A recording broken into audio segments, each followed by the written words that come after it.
শুভ সকাল। যমুনা টেলিভিশন ও democracy international আয়োজনে আমাদের এই বিশেষ নাগরিক সংলাপে সবাইকে আমন্ত্রণ জানাচ্ছি। আমাদের এই উদ্যোগের সারথি হিসেবে আছে ব্রিটিশ সরকারের সংস্থা FCDO এবং পুরো আয়োজন জুড়ে নুসরাত বৃষ্টি আপনাদের সাথে আছি। আমরা আজ আমাদের আলোচনার বিষয় ঠিক করেছি সংঘাত সহিংসতা মুক্ত রাজনীতি। গণতন্ত্রের সৌন্দর্য হলো সহাবস্থান ও পরমত সহিষ্ণুতা, কিন্তু আমাদের রাজনৈতিক সংস্কৃতিতে সংঘাত ও সহিংসতা অনেক ক্ষেত্রেই সাধারণ মানুষের জীবনে আতঙ্ক এবং ভয়ের সৃষ্টি করেছে। 24শে জুলাই অভ্যুত্থানের পর রাজনৈতিক সংঘাত সহিংসতার রূপ কিছুটা বদলেছে, কিন্তু পুরোপুরি কমেনি। এখন প্রশ্ন হচ্ছে, নাগরিক জীবনে রাজনৈতিক সংঘাত সহিংসতার আতঙ্ক কমাতে রাজনৈতিক দলগুলোর ভাবনা কিংবা উদ্যোগ কেমন? আজকের এই নতুন বাংলাদেশে দাঁড়িয়ে আমরা কি একটি সংঘাতমুক্ত এবং সুস্থ রাজনীতির পরিবেশ নিশ্চিত করতে পারি? আর সে লক্ষ্যে আমরা আজকের আলোচনার এই বিষয়ে নির্ধারণ করেছি। আমাদের মাঝে আজ উপস্থিত আছেন দেশের প্রধান রাজনৈতিক দলগুলোর প্রতিনিধি এবং বিশিষ্ট নাগরিক সমাজ, শিক্ষকবৃন্দ। শুরুতেই তাদের সাথে পরিচয় করিয়ে দিচ্ছি, একদম আমার বাম থেকে শুরু করছি। আমাদের সাথে আছেন ডক্টর SM শামীম রেজা, অধ্যাপক, গণযোগাযোগ ও সাংবাদিকতা বিভাগ, ঢাকা বিশ্ববিদ্যালয়। আছেন মোহাম্মদ সাইফুল আলম খান, নির্বাহী পরিষদ সদস্য, বাংলাদেশ জামায়াত ইসলামী। আমাদের সাথে আছেন সাইমি ওয়াদুদ, প্রভাষক, আইন বিভাগ, ঢাকা বিশ্ববিদ্যালয়। আছেন ডাক্তার সাজিদুল হক রুবেল, সদস্য, কেন্দ্রীয় committee, Bangladesh communist party CPB। তারপরেই আছেন তাসনুভা জাবিন, যুগ্ম আহ্বায়ক, জাতীয় নাগরিক পার্টি। এরপরে আমাদের সাথে আছেন সৈয়দ এমরান সালে প্রিন্স, যুগ্ম মহাসচিব, BNP। এবং সূচনা বক্তব্যের জন্য আমাদের সাথে আজ উপস্থিত আছেন Aminul Ehsan, deputy chief of party, democracy international. আপনাদের সবাইকে আজকের এই আলোচনায় আমন্ত্রণ জানাচ্ছি।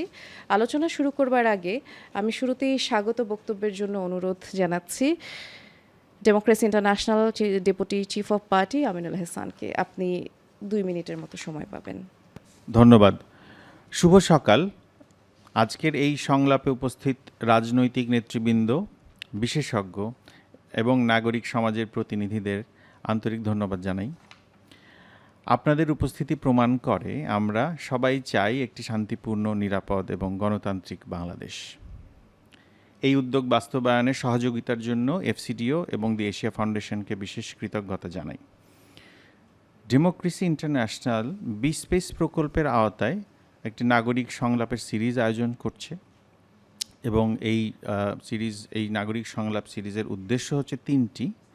নাগরিকদের অগ্রাধিকারসমূহ রাজনৈতিক দল ও নেতৃত্বের সামনে তুলে ধরা, দলগুলোর পরিকল্পনা বা নাগরিকদের সামনে তুলে ধরা, আর বিশেষজ্ঞ পরামর্শ দিয়ে এই পরিকল্পনাগুলোকে আরও টাইম বাউন্ড এবং কার্যকর করতে সহায়তা করা। আজকের আলোচনার বিষয় নিরাপত্তা, যা এখন বাংলাদেশের মানুষের সবচেয়ে বড় প্রত্যাশা। আমাদের সাম্প্রতিক জরিপে দেখা গেছে আগামী সরকারের কাছে 21% মানুষ আইন শৃঙ্খলার উন্নয়ন এবং 19% মানুষ জানমালের নিরাপত্তা চান। অর্থাৎ 40% উত্তরদাতা জননিরাপত্তাকেই সর্বোচ্চ অগ্রাধিকার দিয়েছেন। BIGD এবং ইনোভেশনের জরিপেও একই চিত্র। আইন শৃঙ্খলার উন্নয়নই এখন সবচেয়ে বড় প্রত্যাশা। নিরাপত্তার অভাব ভোটার উপস্থিতি কমিয়ে দিতে পারে, এই আশঙ্কা আছে, যা গণতন্ত্রের জন্য বড় হুমকি। আমাদের জরিপে মানুষ এও বলছে যে 92% উত্তরদাতা বলছেন তারা সহিংসতায় জড়িত কোনো দল বা প্রার্থীকে ভোট দেবেন না। পাশাপাশি আমরা জনগণের মনে একটা হতাশার চিত্রও দেখতে পাচ্ছি। আমাদের জরিপে আমরা দেখেছি 55% মানুষ মনে করেন দেশ ভুল পথে এগোচ্ছে এবং এর প্রধান কারণ আইন শৃঙ্খলার অবনতি ও রাজনৈতিক সংঘাত। আর আজকের আলোচনার যে মূল কেন্দ্রবিন্দু, আলোচনার বিষয়, রাজনৈতিক দলগুলোর কি উদ্যোগ নেওয়া দরকার। এই ক্ষেত্রে 49 মানুষ, মানে প্রায় অর্ধেক উত্তরদাতা মনে করছেন রাজনৈতিক দলগুলো শান্তি বজায় রাখতে কার্যকর ভূমিকা রাখছে না। আবার 33% ভোটার এখনও সিদ্ধান্তহীন। নভেম্বর মাসে পরিচালিত এই জরিপে আমরা দেখছি কাজেই রাজনৈতিক দলগুলো যদি শান্তি ও নিরাপত্তার বিষয়ে বিশ্বাসযোগ্য পরিকল্পনা দেখাতে পারে, তবে এই বিপুল সংখ্যক মানুষের আস্থা অর্জন সম্ভব। কাজেই এটা একটা সুযোগ, এটা অপরচুনিটি হিসেবে আমরা দেখতে চাই। আজ আমরা শুনব প্রধান রাজনৈতিক দলগুলোর নেতাদের কাছে তাদের বর্তমান ও ভবিষ্যৎ পরিকল্পনা কী, এবং বিশেষজ্ঞদের কাছে পরামর্শ শুনব যা দলগুলোর পরিকল্পনাকে আরও কার্যকর করতে সহায়তা করবে। বন্ধুগণ, গণতন্ত্র শুধু ভোটের মাধ্যমে নয়, বিশ্বাসের মাধ্যমে টিকে থাকে। সেই বিশ্বাস ফিরিয়ে আনার দায়িত্ব আমাদের সবার। রাজনীতি সংঘাত মুক্ত হলে শুধু নির্বাচন নয়, আমাদের ভবিষ্যতও আরও নিরাপদ হবে।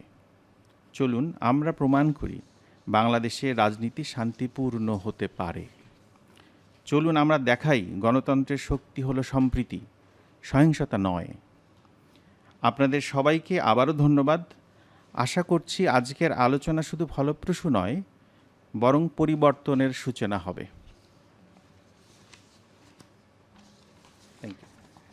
আপনাকে ধন্যবাদ আমিনুল এহসান। আমরা আপনার সূচনা বক্তব্য শুনলাম। মোটামুটি আমরা সবাই স্পষ্ট আজকের আলোচনার বিষয় নিয়ে। আমি শুরু করতে চাচ্ছি doctor S M Shamim Reza, আপনার কাছে যেটা জানতে চাই, সংঘাতময় রাজনীতি তো সাধারণ মানুষের প্রত্যাশা নয়, কারণ সংঘাতময় রাজনীতি সাধারণ মানুষের মধ্যে এক ধরনের রাজনীতি বিমুখতা সৃষ্টি করে, যেটি আমরা বিগত সময়েও দেখেছি।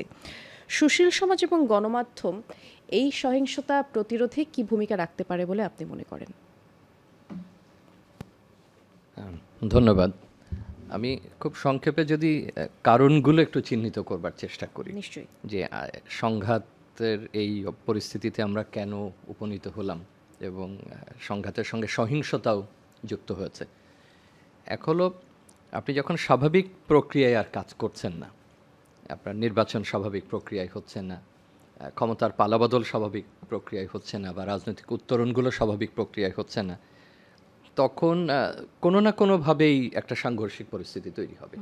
এবং সাংঘর্ষিক পরিস্থিতি যদি দীর্ঘদিন বিদ্যমান থাকে, তাহলে তো সহিংসতা কোনো না পক্ষ করবেই। এটা আপনি যে কোনোভাবে এটা আপনি বন্ধ করতে পারবেন না। আর একটা হলো যে আমাদের প্রতিষ্ঠানগুলো তার কাজ করতে পেরেছে কিনা, পুলিশ, বিচার বিভাগ, যে আমি যখন বিচার চাইতে যাচ্ছি বা আমি যখন পুলিশের কাছে সাহায্য চাইতে যাচ্ছি, সে আমাকে এটা দিতে পারছে কিনা। এমনকি প্রতিষ্ঠান হিসাবে যদি দুর্নীতি দমনের কথাও বলি, যে প্রশাসনের ভূমিকা আমি সামগ্রিকভাবে, কিন্তু বিচার এবং পুলিশ দুটোকে খুব গুরুত্ব দিয়ে দেখতে হবে। যে আমি দীর্ঘ সময় ধরে জনগোষ্ঠী যদি একটা বিচারহীনতার সংস্কৃতির মধ্যে থাকেন, এবং আপনার স্বাভাবিক বিচার বলতে যে শুধুমাত্র খুন খারাপের বিচার সেটা বলছি না, অনেক ক্ষেত্রেই হতে পারে, নাগরিক সংক্ষুব্ধ হতে পারে, এবং পুলিশকে সে যথেষ্ট মাত্রায় পাচ্ছে কিনা। এবং এটা যখন ঘটবে না, আমার পাশে ভাই আছেন যিনিও সোশ্যাল ওয়েলফেয়ারে প্রশিক্ষিত, তিনি আরও ভালো পরে যোগ করতে পারবেন এগুলো কেন ঘটে। এবং সামাজিক যে অস্থিরতাগুলো তৈরি হচ্ছে, এখন সামাজিক অস্থিরতা তৈরি হচ্ছে অনেকগুলো কারণে। তার একটা প্রধান কারণ রাজনৈতিক সুবিধা। এক পক্ষ এত বেশি রাজনৈতিক সুবিধা পাচ্ছে যে বাকিরা বঞ্চিত মনে করছেন। তো কেউ যদি বঞ্চিত হতে থাকে দীর্ঘদিন, তাহলে সে স্বাভাবিক উপায় না পেয়ে একসময় সে সংঘর্ষে যাচ্ছে, সুবিধা নিতে চাইছে, এবং সুবিধা নিতে গেলেই সংঘর্ষ হবে আরেকজনের সঙ্গে। আপনার অর্থনৈতিক সুবিধা পাচ্ছে রাজনীতি করে, এমনি তো সামাজিক সুবিধা পাচ্ছে, পদ্ধতিগুলো ভেঙে ফেলছে। তো এগুলো জনমনে একটা অস্বস্তির একটা কারণ হচ্ছে। আইন শৃঙ্খলার কথা তো বলেছে, দলীয় শৃঙ্খলা, বড় যে দল, সেই দল নিজেই তার শৃঙ্খলা রক্ষা করতে পারে না। তার কাঠামো এমন যে সে যথেষ্ট তাকে ইসের আনতে জবাবদিহিতার আওতায় আনতে পারে না, শাস্তি দিতে পারে না। যেমন দেখবেন শাস্তি দিচ্ছে, অনেকদিন পর আবার তাকে ফিরিয়ে নিয়ে আসছে, একটা যেন মানবিকতার চরম বহিঃপ্রকাশ। কিন্তু সে যে কাজগুলো করেছে সেটা যথেষ্ট সংঘাত এবং সহিংসতাকে উস্কে দিয়েছে, কিন্তু দল তাকে নিচ্ছে। আমি সাম্প্রতিক সময়ের কথা বলছি না শুধু, সামগ্রিক সাম্প্রতিক সময় যেমন বড় দল বাংলাদেশ জাতীয়তাবাদী দল, সে হাজার হাজার তার নেতাকর্মীকে হয়তো সাসপেনশনে পাঠিয়েছে বা বিভিন্ন মেয়াদে শাস্তি দিয়েছে, কিন্তু সে তো আর তাকে এর বাইরে আর শাস্তি দিতে পারে না। কিন্তু এর কতজন আবার পরবর্তীতে ফিরে আসবে সেটাও কিন্তু একটা বড় বিষয়। তো এরকম আগের যারা দল ছিলেন বা তারও আগে যারা দল ছিলেন, এত সংখ্যক মানুষকে সে সুবিধা দিয়েছে, পৃষ্ঠপোষকতা দিয়েছে এবং ব্যবস্থা গ্রহণ করেনি, তো স্বাভাবিক এটা ছড়িয়েছে। এখন আপনি যে প্রসঙ্গগুলো তুললেন, গণমাধ্যম এবং নাগরিক সমাজ কী করতে পারে, গণমাধ্যম নিজে তো কিছু করতে পারবে না। গণমাধ্যমের একটা প্রোঅ্যাক্টিভ রোল আছে, সে একটা অ্যাডভোকেসি রোল তো অবশ্যই পালন করে, সে বলে। আমরা যে আলোচনা করছি এটাও গণমাধ্যমের ভূমিকা, আমরা বলছি, বিশ্লেষণ করছি, টেলিভিশনগুলোতে আলোচনা করছি, সংবাদপত্রে লেখা হচ্ছে, এমনকি নতুন যে মাধ্যম আসছে প্রযুক্তিভিত্তিক, সেখানে আমরা আমাদের মত দিচ্ছি। কিন্তু মাঠ পর্যায়ে গিয়ে বা নীতি নির্ধারণী পর্যায়ে তো সবসময় এই ভূমিকা গণমাধ্যম রাখতে পারে না। কিন্তু যে কাজটা গণমাধ্যম করতে পারে, এই যতগুলো প্রসঙ্গ বললাম, সেই প্রসঙ্গটা সে কতটা নিষ্ঠার সঙ্গে তুলে ধরছে। এই প্রসঙ্গ কিন্তু বারবার উঠেছে যে গণমাধ্যম যদি রাজনৈতিক দল ঘনিষ্ঠ হয়ে পড়ে, গণমাধ্যম যদি সরকার ঘনিষ্ঠ হয়ে পড়ে এবং গণমাধ্যম যদি প্রতিষ্ঠান ঘনিষ্ঠ হয়ে পড়ে, তাহলে তো সে তাকে আলাদা করেই এই প্রসঙ্গগুলো তুলতে পারবে না, যে রাজনৈতিক দলগুলোর বিচ্যুতি কোথায় হচ্ছে, কিংবা বিচার বিভাগ কোথায় ঘাটতি তৈরি করছে, পুলিশ কোথায় সার্ভিস ডেলিভারি দিতে ব্যর্থ হচ্ছে, যতগুলো প্রসঙ্গ আমরা উল্লেখ করলাম। তো যত বেশি গণমাধ্যমকে স্বাধীন রাখা যাবে, গণমাধ্যম যত বেশি তাকে বিযুক্ত রাখতে পারবে এই এই সামাজিক মাসল পাওয়ার থেকে, পলিটিক্যাল মাসল থেকে বা রাজনৈতিক সরাসরি কার্যক্রম থেকে। আমি আদর্শ নিয়ে খুব চিন্তিত না, গণমাধ্যমে রাজনৈতিক আদর্শ থাকতেই পারে, কিন্তু যুক্ত হওয়া এবং রাজনৈতিক অর্থনীতির সঙ্গে যুক্ত হওয়া এক বিষয় না। নাগরিক সমাজের যদি বলেন, নাগরিক সমাজ দুই রকমভাবে সে ভূমিকা রাখতে পারে। এখন নাগরিক সমাজ যুক্ত হয়ে ভূমিকা রাখবে না বিযুক্ত হয়ে ভূমিকা রাখবে, সেটা বাংলাদেশে একটা বড় প্রশ্ন দেখা দিয়েছে। কারণ আমরা যে অর্থে নাগরিক সমাজকে দেখতাম যে সে অর্থনৈতিক কর্মকাণ্ড এবং রাজনীতির সঙ্গে যুক্ত না হয়ে দায়িত্ব পালন করবে, সেই নাগরিক সমাজ বাংলাদেশে এখন আর নাই। এবং নাগরিক সমাজের একটা বড় অংশ মনে করছে যে রাজনীতি কিছুটা হলেও যুক্ততাই তাকে অনেক বেশি ক্ষমতায়িত করবে এবং কাজ করবার সুযোগ দেবে। এইটা পুনর্ভাবনার সময় আসছে যে আমরা আসলে কতটা রাজনীতির সঙ্গে থেকে কিংবা রাজনৈতিক অর্থনীতির সঙ্গে থেকে আমি একটা বড় ভূমিকা পালন করতে পারবো। ভূমিকা পালন করার কথা আপনি বলছেন। আমি ঠিক নিরপেক্ষ বলে তো কোনো কিছু নেই। আমি যতটা সম্ভব সিভিল সোসাইটি অর্গানাইজেশনসগুলো যদি প্রাতিষ্ঠানিক অর্থনৈতিক বিষয়গুলো থেকে দূরে থাকে এবং একই সঙ্গে আমার মনে হয় যে আমাদের বাস্তবতায়, বাংলাদেশের বাস্তবতায়, যে যদি রাজনৈতিক যে কর্মকাণ্ড, সক্রিয় রাজনৈতিক কর্মকাণ্ড তার থেকে আলাদা রাখে, সেইটাই বরং সে বড় ভূমিকা রাখতে পারবে। কারণ তাছাড়া এই সমালোচনা তো সে করতে পারবে না। পুলিশ সমালোচনা করতে গেলে, বিচার বিভাগের প্রসঙ্গ তুলতে গেলে, পলিটিক্যাল করাপশন সম্পর্কে তুলতে গেলে আপনাকে তো আগে সেখান থেকে বিযুক্ত হতে হবে। এখন সাম্প্রতিক সময় এরকম একটা ধারা তৈরি হয়েছে যে নাগরিক সমাজও মনে করছেন যে তার কিছুটা রাজনীতির যুক্ততা তাকে খুব একটা বিযুক্ত করবে না। আমি এর সঙ্গে যুক্ত করে আমি ছেড়ে দেবো পরের আলোচকের জন্য। আমরা দ্বিকক্ষের কথা বলছি। এখন দ্বিকক্ষ কিভাবে হবে, এটা যতটা না আমরা কনস্টিটিউশনাল প্যাটার্নসগুলো নিয়ে আলোচনা করছি, ততটা অনুশীলন নিয়ে কিন্তু আমরা আলোচনা করছি না।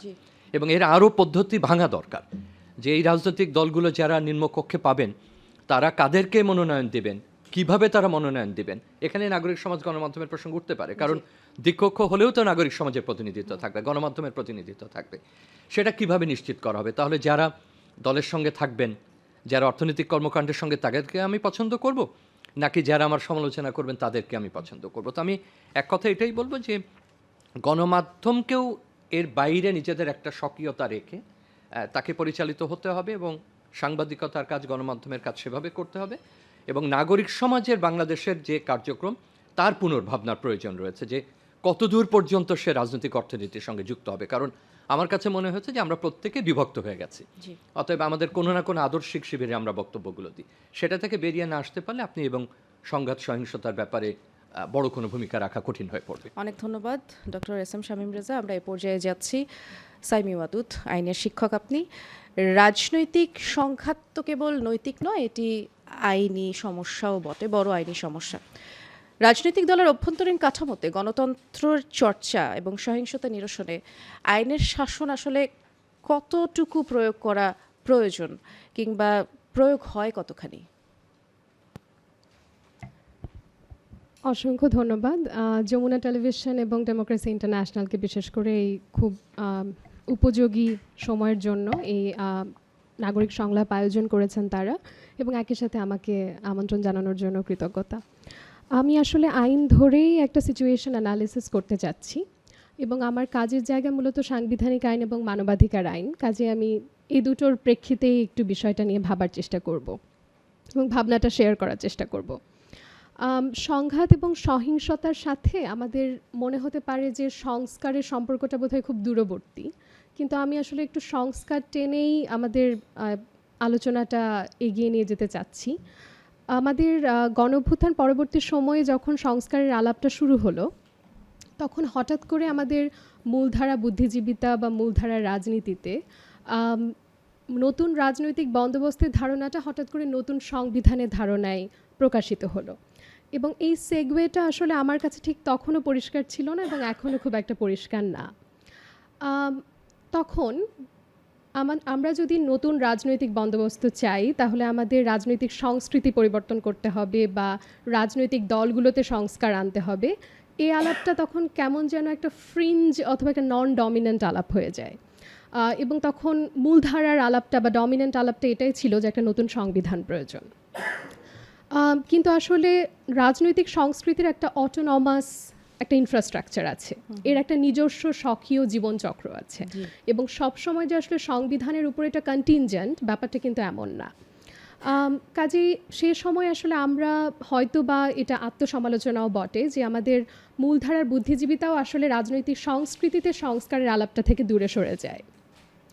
এবং আরেকটা বিষয় যে সংবিধান দিয়েও কিন্তু আসলে রাজনৈতিক দলগুলোতে সংস্কার বিধান করা সম্ভব, এবং এশিয়ার মধ্যেও যদি আমরা আসলে কিছু উদাহরণ দেখি, যেমন বিশেষ করে কর্তৃত্ববাদী একটা ঐতিহাসিক প্রেক্ষাপটের পরবর্তীতে তাইওয়ান, সাউথ কোরিয়া অথবা ক্যাম্বোডিয়ার কথা যদি বলি, তারা কিন্তু সাংবিধানিক আইনেই পরিবর্তন আনার মাধ্যমে কি করে অন্তদলীয় গণতন্ত্র প্রতিষ্ঠা করা যেতে পারে সেই বিষয় নিয়ে ভাবনা চিন্তা করা এবং একই সাথে সাংবিধানিক আইনের মাধ্যমে কাঠামোগত পরিবর্তন আনার বিষয়টা তারা প্রয়াসী হয়। কিন্তু আমাদের ক্ষেত্রে খুব আনফর্চুনেটলি যে আমাদের সাংবিধানিক সংস্কারের যে আলাপ, সেখানেও রাজনৈতিক দলগুলোতে সংস্কারের যে আলাপটা সেটি নন ডমিনেন্ট হয়ে পড়ে। কাজে আমার মনে হয় যে এই পুরো পরিস্থিতিটা বিশ্লেষণে আমার মনে হয় যে প্রত্যেকেরই নিজ নিজ জায়গা থেকে একটু আত্মসমালোচনার প্রয়োজন, যে কেন আসলে আমরা ওই সহিংসতা বা সংঘাতের আলাপটা থেকে এত দূরে সরে গেলাম। কারণ রাজনৈতিক সংস্কৃতির আলাপটা করলে কিন্তু অটোমেটিক্যালি সহিংসতার আলাপ চলে আসতো, কারণ আপনিও শুরুতে যেভাবে বললেন এবং স্যারও যেভাবে আসলে বলার চেষ্টা করলেন যে আমাদের রাজনৈতিক সংস্কৃতিতে অনেকটা এটা একটা গুরুত্বপূর্ণ অনুষঙ্গ হয়ে যাচ্ছে অনেক সময়, এবং এটা অনেক সময় চক্রাকারে আবির্ভূত হচ্ছে। অন্যতম প্রধান কারণ অবশ্যই বিচারহীনতা বা দণ্ডহীনতা, কারণ যখন আমি নিজে সহিংসতার শিকার হচ্ছি বা আমি যাদের সাথে পলিটিক্যালি আইডেন্টিফাই করি তারা যখন সহিংসতার শিকার হচ্ছেন, এবং যখন আমি এখানে কোনো বিচারিক প্রতিকার পাচ্ছি না বা আইনের শাসন যখন থাকছে না, তখন আমি মনে করব যে প্রতিকার হয়তো সহিংসতাই। কাজে এই জায়গায় আমার মনে হয় যে বিচারহীনতাই আসলে অন্যতম একটি কারণ সহিংসতা সৃষ্টি করার, এবং অবশ্যই এটার একটা অর্থনৈতিক কাঠামো বা ইনফ্রাস্ট্রাকচার আছে, এবং সেই কাঠামো থেকে তো কোনোভাবে আমাদের পলিটিক্যাল ইকোনমি বিযুক্ত না। কাজে আমার মনে হয় যে আমাদের রাজনৈতিক সংস্কৃতি এই পর্যায়ে এসে আসলে সংস্কারের আলাপটা আমার মনে হয় যে খুব বাতুলতা শোনাবে, কিন্তু আমার মনে হয় যে একটা ন্যূনতম কনসেনসাস আসলে এখনও সম্ভব, যে আমরা সহিংসতা is actually the red line that you cannot cross, এবং যদি গণতান্ত্রিক ব্যবস্থায় আমরা বিশ্বাস রাখতে চাই তাহলে সহিংসতা প্রতিশোধেরও ভাষা হতে পারে না, এটা কখনো ন্যায় বিচারের ভাষা তো হতেই পারে না। এটুকু বলে শেষ করতে চাচ্ছি। অনেক ধন্যবাদ, আপনি সময়ের মধ্যে শেষ করেছেন সাইমি ওয়াদুদ। এ পর্যায়ে আমরা যেতে চাচ্ছি ডাক্তার সাজেদুল হক রুবেল আপনার কাছে। বামপন্থী রাজনৈতিক দল হিসেবে আপনারা দীর্ঘ সময় ধরেই রাজপথে আন্দোলন করেছেন, এবং আমরা প্রায়ই দেখি রাজনৈতিক কর্মসূচিগুলো শেষ পর্যন্ত গিয়ে কোনো না কোনোভাবে হয়তো সহিংসতায় রূপ নেয়। সংস্কারের কথা কিছুক্ষণ আগে সাইমি ওয়াদুদও বলবার চেষ্টা করছিলেন। দলের অভ্যন্তরীণ সংঘাত সহিংসতা হোক কিংবা প্রতিপক্ষ দলেরই হোক না কেন, এই সংস্কৃতি বদলানোর জন্য রাজনীতিতে কি কি সংস্কার প্রয়োজন বলে মনে করেন আপনি? সময় 3 মিনিট পাচ্ছেন। ধন্যবাদ। আমরা ঠিক এই মুহূর্তে বাংলাদেশ যে জায়গায় এসেছি সেটা হচ্ছে খুবই সম্ভাবনা এবং খুবই আতঙ্কের মধ্যে আছে আর কি, 50-50। হয়তো এমন একটি মোড়, এর ডান দিকে গেলে বিশাল বড় খাদে পড়ে যাব, আবার একটু বাম দিকে গেলে হয়তো আমরা আমাদের গণতন্ত্রের মূল পথে, মূল লাইনে বাংলাদেশ উঠে আসবে আর কি। তো এরকম একটি পরিস্থিতির মধ্যে আপনাদের এই চমৎকার আয়োজন, এই আয়োজন জন্য আয়োজক সকলকে এবং আমাদের এইখানে যারা আছেন সবাইকে শুভেচ্ছা, দূরের এবং কাছের। আপনি যে প্রশ্নটি করেছেন সেই ক্ষেত্রে আমরা যেটা বলতে চাই যে রাজনৈতিক দলের ভূমিকা কি হবে এই সহিংসতা বা সংঘাতকে মোকাবেলা করার ক্ষেত্রে, কিংবা বাংলাদেশের যে পলিটিক্যাল যে এখন একটু ভয়ার্ত যে পরিস্থিতি তৈরি হয়েছে সেই পরিস্থিতি থেকে কিভাবে করে হচ্ছে আমরা বের করে নিয়ে আসবো, এ থেকে পলিটিক্যাল পার্টি হিসাবে একটি বামপন্থী রাজনৈতিক দল বা কমিউনিস্ট পার্টি হিসেবে আমরা কি ভাবছি। আমাদের কাছে একটা গুরুত্বপূর্ণ বিষয় কি জানেন, যে রাজনীতিটা আসলে আমরা যেভাবে করে এটাকে সংজ্ঞায়িত করি বামপন্থীরা, সেটা হচ্ছে একটা অর্থনীতির ঘনীভূত রূপ। পলিটিক্যাল ইকোনমির কথা স্যার বলেছেন, এটা খুব ইম্পর্টেন্ট জিনিস। আমাদের উনি অবশ্য অন্য লাইন থেকে বলেছেন, আমি আমার জায়গা থেকে বলতেছি যে রাজনীতিক অর্থনীতির জায়গায় যদি পরিবর্তনটা না হয়, তাহলে রাজনীতির সংস্কৃতিরও কোনো পরিবর্তন হবে না। রাজনীতিটা চলছে কীভাবে করে, একটা পলিটিক্যাল পার্টি কাদের উপর নির্ভর করে চলে, কাদের পারপাস সার্ভ করে, দেশীয়, আন্তর্জাতিক এবং নানান শ্রেণীগতভাবে, সেইটার উপর ডিপেন্ড করবে সেই পলিটিক্যাল পার্টি যেই ক্লাসের বা যেই গ্রুপের বা যে গোষ্ঠীর পারপাস সার্ভ করবে, সেই অনুযায়ী তার হচ্ছে গিয়ে পলিটিক্যাল কালচার নির্মাণ হবে। এখানে আমাদের ম্যাম বলেছেন সাইনি উদুদ যে হচ্ছে কনস্টিটিউশনাল চেঞ্জের মধ্য দিয়ে পলিটিক্যাল কালচার চেঞ্জ। আসলে কি ওই কেতাবে লেখা পরিবর্তন হলে আমার চরিত্রের পরিবর্তন হবে, আমার বক্তব্যের পরিবর্তন হবে? পরিবর্তন তো অনেক কিছু হলো, অনেক রক্তের মধ্য দিয়ে বারে বারে হচ্ছে জনগণ রাস্তায় এসেছে, বারে বারে রাস্তায় এসেছে, 62, 69, 90 এবং সর্বশেষ 2024। এই যে এত রক্ত, এত জীবনের বিনিময় হলেও আমরা কি আমাদের খাসলত, আমাদের চরিত্র বদল করতে পেরেছি? আমরা তো পারি নাই। বরঞ্চ আমাদের নতুন নতুন ভার্সান তৈরি হচ্ছে আর কি, নতুন নতুন ধরনের সংঘাত তৈরি হচ্ছে, নতুন নতুন ধরনের সহিংসতা তৈরি হচ্ছে। অর্থাৎ 1991 সালে নির্বাচনে যেই ধরনের সংঘাত ছিল, তখনও দুইটা প্রতিদ্বন্দ্বী দল তীব্রভাবে ছিল, তাদের মধ্যে যেই ধরনের সংঘাতের সম্ভাবনা ছিল, বা 8 সালে যে ধরনের সংঘাতের সম্ভাবনা ছিল, বা 1 সালে যে সম্ভাবনা ছিল, আমরা কি এই 26 সালে ঠিক অনুরূপ সম্ভাবনা দেখছি, নাকি আমরা এটা আরও আধুনিক, আরও আপডেটেড সহিংসতার দেখছি আর কি? এরকম স্বপ্ন দেখছি, মানে দুঃস্বপ্ন দেখতেছি যে একদল লোক এসে ভোট কেন্দ্র থেকে ব্যালট পেপার স্বপ্নে চলে গেল বাসায়, ঠিক আছে, এবং হই হই চই চই করতে করতে, এবং সবাই মনে করলো তার সমর্থন মূল্য এইটাই ডিজার্ভ করে, এইটাই হওয়া উচিত, হ্যাঁ, বা ভোট কেন্দ্রে একটু আগুন লাগাই দিল, সবাই বললো যে ফেসবুকে থেকে বললো ইয়েস ভোট কেন্দ্র বাংলা করে দাও, হ্যাঁ ঠিক আছে। তো এরকম তখন মানুষ বলবে যে হাততালি দেবে। একটা সংঘাতকেও দেখা যাচ্ছে মানে হাজার হাজার লোক, একটা মানুষ ধরেন দেশে বা বিদেশে বসে সহিংসতার তিনি হচ্ছে উস্কানি দিচ্ছেন, এবং তার সেই সহিংসতার যে ভিডিও প্রচারিত হচ্ছে সামাজিক মাধ্যমে, সেটা দেখতেছি হাজার হাজার কমেন্ট, পজিটিভ কমেন্ট, মিলিয়ন সেখানে লাইক। তার মানে কি, বিষয়টা কি? আচ্ছা, আমরা পুরো বলা যায় হচ্ছে পুরো একটা মানে এক ধরনের হচ্ছে গিয়ে স্পন্টিনিটি তৈরি হয়ে গেছে, এক ধরনের স্পন্টিনিটি তৈরি হয়ে গেছে, এবং এই স্পন্টিনিটি তৈরি খুব অল্প মানুষ করে, কিন্তু খুব বেশি মানুষের মতো একটা করোনা ভাইরাসের মতো ধুম করে দ্রুত ছড়ায় যাচ্ছে। দ্রুত এই সহিংসতার হচ্ছে যে চিঙ্গারি, সহিংসতার যে হচ্ছে আপনার হচ্ছে প্রভোকেশন, সেটা হচ্ছে ছড়িয়ে পড়ছে অনলাইন, তো আসলে এটাকে বেশি প্রভাবিত করছে। এটি নিয়ে আমরা আবারও আলোচনা করব পরবর্তী রাউন্ডে। আমরা একটু এ পর্যায়ে যেতে চাচ্ছি তাজনুভা জাবিনের কাছে। ডাক্তার সাজিদুল হক রুবেল, আপনাকে ধন্যবাদ জানাচ্ছি। তাজনুভা জাবিন, আপনারা তো একটি নতুন ধারার রাজনৈতিক আন্দোলনের কথা বলছেন, সেক্ষেত্রে রাজনৈতিক সংখ্যা এড়ানোর জন্য নতুন কোনো পন্থা অনুসরণ করছেন কি? 3 মিনিট সময় পাবেন। ধন্যবাদ যমুনা টেলিভিশন এবং ডেমোক্রেসি ইন্টারন্যাশনালকে ধন্যবাদ এরকম ইম্পর্ট্যান্ট একটা নাগরিক সংলাপ আয়োজন করার জন্য এবং আমাকে আমন্ত্রণ জানানোর জন্য। সবাইকে শুভেচ্ছা, আমার সাথে যারা আছেন।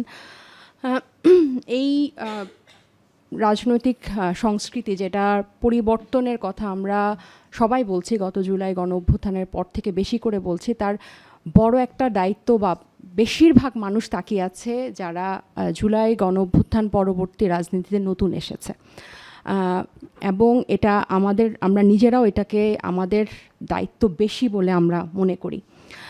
আমি খুব সংক্ষেপে যদি বলি, আপনি দেখেন এখন 300টা আসনে মোটামুটি সব রাজনৈতিক দলের প্রার্থী ঘোষণা হয়ে গেছে। সো প্রতিটা আসনে যদি 3 থেকে 4 জন করে ধরি, এই 1200 বা 1400 মানুষের দায়িত্ব গত আগামী 2-3 মাসের সবচেয়ে বেশি বলে আমি মনে করি, এবং অন টপ অফ রাজনৈতিক দলের।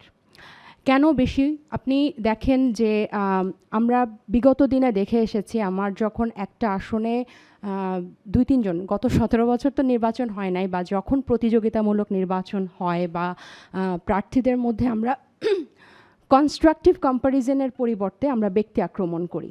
আমাদের উচিত যে এই আসনে আমি কি করছি তার থেকে বেটার আমার প্রতিদ্বন্দ্বীকারী প্রার্থীর থেকে সেটা বলা, কনস্ট্রাকটিভ কম্প্যারিজন করা। কিন্তু সেটা করতে গিয়ে আমরা দেখি যে আমরা হেট স্পিচ দেই, আমরা উস্কানিমূলক বক্তব্য দেই, আমরা খাটো করার চেষ্টা করি, আমরা তাদেরকে নিচু দেখানোর চেষ্টা করি, ব্যক্তি আক্রমণ করি।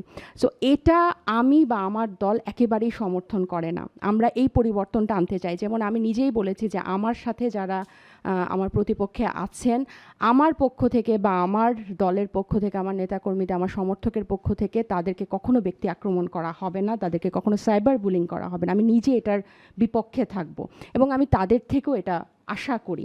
আরেকটা হচ্ছে যে আমাদের দায়িত্ব এখন যেরকম অনেক সহিংসতা, অনেক ষড়যন্ত্রকারী, অনেক কিছুর কিন্তু আমরা আশঙ্কা করছি এবং এটার দায়িত্বটাও কিন্তু আমাদের উপর। আপনারা যে অনলাইনের কথা বলছেন, অনলাইনের আমাদের নিউজ ফিডের অ্যালগোরিদমটা একটা বিশেষ গোষ্ঠীর কাছে। আমরা যারা এটার অপোজিটে, আমরা যারা সহিংসতা চাই না, আমরা যারা মব চাই না, আমরা যারা গণতান্ত্রিক পরিবর্তন চাই, আমরা ওখানে কমেন্ট করি না, আমরা কোনো মানে বুস্টিং করি না কোনো হেট স্পিচকে। সো আমরা ওখানে ইনঅ্যাক্টিভ, যার কারণে ওই অ্যালগোরিদমটা একটা গোষ্ঠী দ্বারা কিন্তু অকুপাইড। সো এটার বিপরীতে আমাদেরকে আমাদের অবস্থানটা এখানে শক্ত করতে হবে এবং রাজনৈতিক দলগুলো এই দফা 2026 থেকে এটা অবশ্যই তাদের প্রার্থীদেরকে, তাদের নেতাদেরকে, কর্মীদেরকে এটা নির্দেশনা দেওয়া উচিত যে আপনি কনস্ট্রাকটিভ কম্প্যারিজন করে কথা বলেন, কিন্তু মানুষকে ব্যক্তি আক্রমণ করে উস্কানিমূলক বক্তব্য দিয়ে। দেখেন, আমাকে যদি কেউ একজন বলে যে আমি আমার ধর্মে বিশ্বাস করি না বা আমার চরিত্রে কোনো সমস্যা আছে, তখন কি হবে? যে আমি একটা বিশাল জনগোষ্ঠীর কাছে ভালনারেবল হয়ে গেলাম। আপনি আমাকে তুলে দিলেন তাদের হাতে আমাকে আক্রমণ করার জন্য। তাহলে আপনি দায়িত্বশীল আচরণ করলেন না। আপনি একজন নেতা, আপনি একজন সংসদ সদস্য প্রার্থী। সো আমরা বা আমার দল, আমি এটা কখনো করব না। আর গত 15 মাসে বিভিন্ন নারী রাজনীতিবিদ বা নারী সংগঠকের উপর আমি সহ যে ধরনের সাইবার বুলিং হচ্ছে, সেটা থেকে আমি এটা প্রতীয়মান যে একটা নারী যখনই ভয়েস হবে, এবং নির্বাচন কেন্দ্রিক আরও, আমি নেক্সট জানুয়ারি মাসের জন্য আমি খুব মেন্টালি প্রিপেয়ার হচ্ছি যে এটা অনেক বেশি হবে এবং এটা কিন্তু আপনি আমার একটা ভুল ধরেন যে আমি একটা ইশতেহার দিয়েছি এটার সমালোচনা করে। সো এটা আমার কাছে মনে হয় সবচেয়ে বড় দায়িত্ব। আরেকটা হচ্ছে আইন শৃঙ্খলা। আমাদের আইন শৃঙ্খলা নিয়ে, আমাদেরকে, প্রশাসনকে নিয়ে আমাদের অনেক দুর্বলতা এবং গত সপ্তাহ, গত কয়েক দিনের বিভিন্ন ঘটনা আমাদেরকে অনেক মর্মাহত করেছে, আমাদেরকে ডিমোরালাইজড করেছে। কিন্তু যে কোনো মূল্যে এই বাংলাদেশের বর্তমান স্পেকট্রামে যতগুলো অ্যাক্টর আছে, প্রশাসন, সরকার, রাজনৈতিক দল, সিভিল সোসাইটি, সবাইকে আইন শৃঙ্খলার ব্যাপারে কথা বলতে হবে এবং এটা নিশ্চিত করতে হবে যে আপনি যখন ভাঙচুর করবেন বা আমি যখন আরেকটা রাজনৈতিক দলকে দমন করার জন্য, প্রতিহিংসা পরায়ণ হয়ে যখন তাকে দমন করার জন্য সহিংসতাকে বেছে নিব, ভায়োলেন্সকে বেছে নিব, এখানে আইন শৃঙ্খলাকে ইন্টারাপ্ট করতে হবে অবশ্যই। সো এই দুইটা জিনিস আমি সবচেয়ে বেশি গুরুত্বপূর্ণ মনে করি এবং আমার দল থেকেও কিন্তু এটা আহ্বান জানানো হচ্ছে। আমরা প্রতিপক্ষকে প্রতিহিংসামূলক বা ব্যক্তি আক্রমণ করব না, আমরা হেট স্পিচ দিব না এবং রাজনৈতিক সহিংসতা যাতে না বাড়ে এরকম কোন উস্কানিমূলক বক্তব্য দিব না। সেক্ষেত্রে তো রাজনৈতিক দলগুলোর মধ্যে সমঝোতা অনেক জরুরি। অবশ্যই। এটি নিয়ে আমি পরে আবার আপনার কাছে ফিরবো। তাসনিমা জাবিন, আপনাকে এই মুহূর্তে ধন্যবাদ জানাচ্ছি। এ পর্যায়ে আমরা যেতে চাচ্ছি মোহাম্মদ সাইফুল আলম খান আপনার কাছে।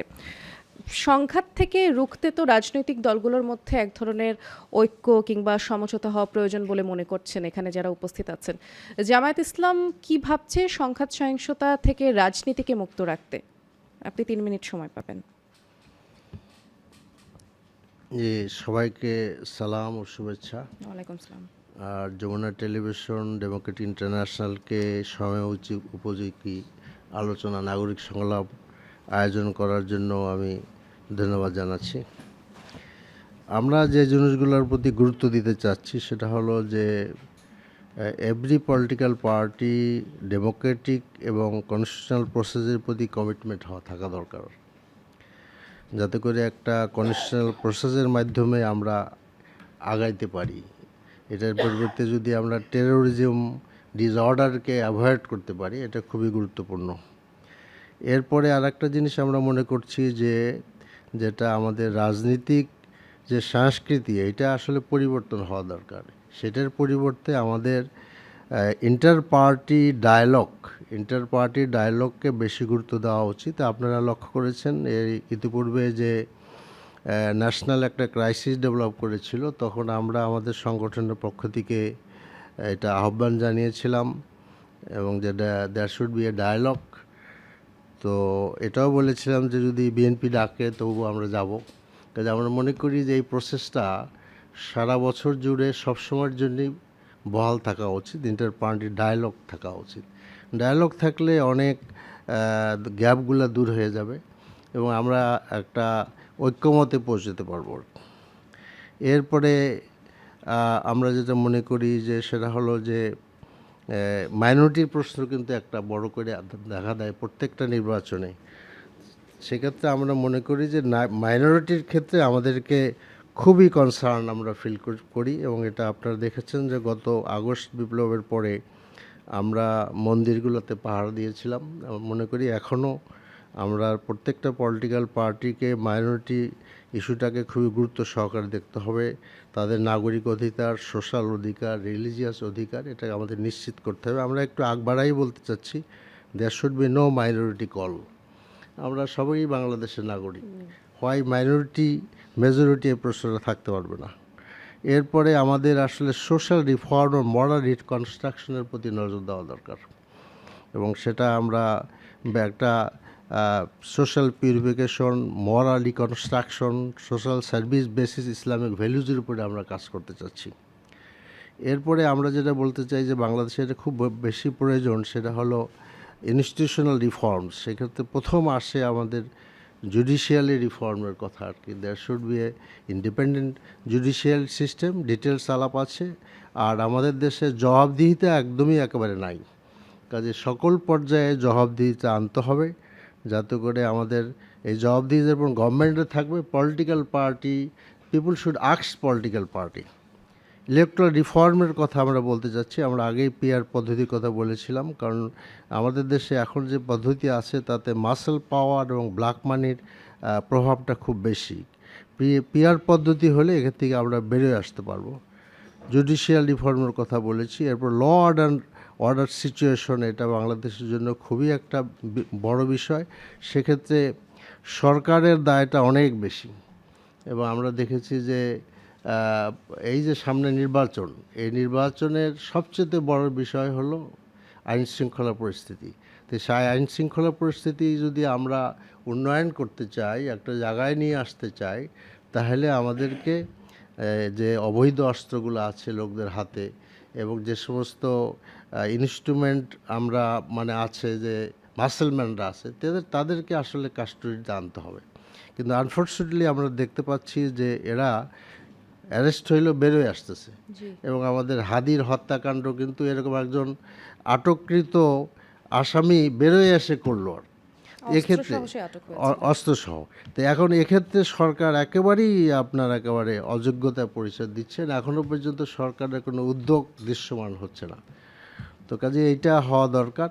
এবং সর্বোপরি আমরা বলতে চাচ্ছি যে আরেকটা কথা খুব গুরুত্বপূর্ণ, there should be democracy in the পার্টির সিস্টেমের মধ্যে। এবং আমাদের দেশে দেখা যায় যে প্রায় দলগুলোর ভিতরে চ্যাপ্টারের মধ্যে কোনো নেই, বছরের পর বছর আহ্বায়ক কমিটি এবং ইলেকশন হচ্ছে না এবং খুব সুস্পষ্টভাবে একটা ইলেকট্রাল প্রসেস আমরা বুঝতে পারি না, জাতির লোকেরা বুঝতে পারে না, নাগরিকরা বুঝতে পারে না, কিন্তু সেটা হওয়া দরকার। আমরা জামাতের দেখি আমাদের ঝড় ঝঞ্ঝা যতই গেছে, ফাঁসি হয়েছে, কিন্তু আমাদের ওই সেন্ট্রাল 3 বছর আর ডিস্ট্রিক্ট 2 বছর এটা কোনো দিনই বন্ধ হয়নি, হবেও না।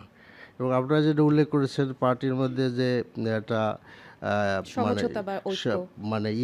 শাস্তি সিস্টেম, এটা কিন্তু আমরা একেবারেই খুব স্ট্রিক্টলি মেনটেন করি যে যদি কোনো বিচ্যুতি ঘটে, মানুষের তো বিচ্যুতি ঘটতে পারে, সেটার পদ্ধতি আমাদের কনস্টিটিউশনই আছে যে সেটা আমরা শাস্তি দেই এবং ফেরতও আসতে পারে, অসুবিধা নাই। কেউ যদি সংশোধনে ফেরত আসে সেই সুযোগটা অবশ্যই তাকে থাকতে হবে। কিন্তু একটা লাক্সই একটা সিস্টেম থাকতে হবে যার মাধ্যমে আমরা পার্টি লিডার হোক, কর্মী হোক, তাদেরকে আমরা জবাবদিহির আওতায় আনতে পারি। অর্থাৎ দল থেকে কোনো না কোনো নির্দেশনা দেয়া আছে আপনাদের পক্ষ থেকে যে এটা কেউ- আমাদের সিস্টেমে আছে, আমাদের জি। কনস্টিটিউশনে আছে, এখানে একেবারে যেহেতু নৈতিক ধারার রাজনীতি আপনারা করেন, total অনেক ধন্যবাদ system মোহাম্মদ আছে। সাইফুল আলম খান আপনার মূল্যবান বক্তব্যের জন্য। এ পর্যায়ে আমরা সৈয়দ ইমরান সালেহ প্রিন্স আপনার কাছে আসতে চাই। অনেকক্ষণ যাবত অনেকে অনেক ধরনের কথা বললেন, আপনি শুনলেন। একটি সুস্থ ধারার রাজনীতি নিশ্চিত করবার জন্য এত বড় একটি দল, আপনাদের পরিকল্পনাগুলো একটু জানাবেন, 3 মিনিট সময় পাচ্ছেন। বিসমিল্লাহির রহমানির রহিম। ডেমোক্রেসি ইন্টারন্যাশনালের সম্মানিত প্রতিনিধিবৃন্দ, যমুনা টেলিভিশনের সাংবাদিক বন্ধুগণ, উপস্থিত রাজনৈতিক নেতৃবৃন্দ, বিশেষজ্ঞগণ এবং নাগরিক সমাজের প্রতিনিধিবৃন্দ, আসসালামু আলাইকুম।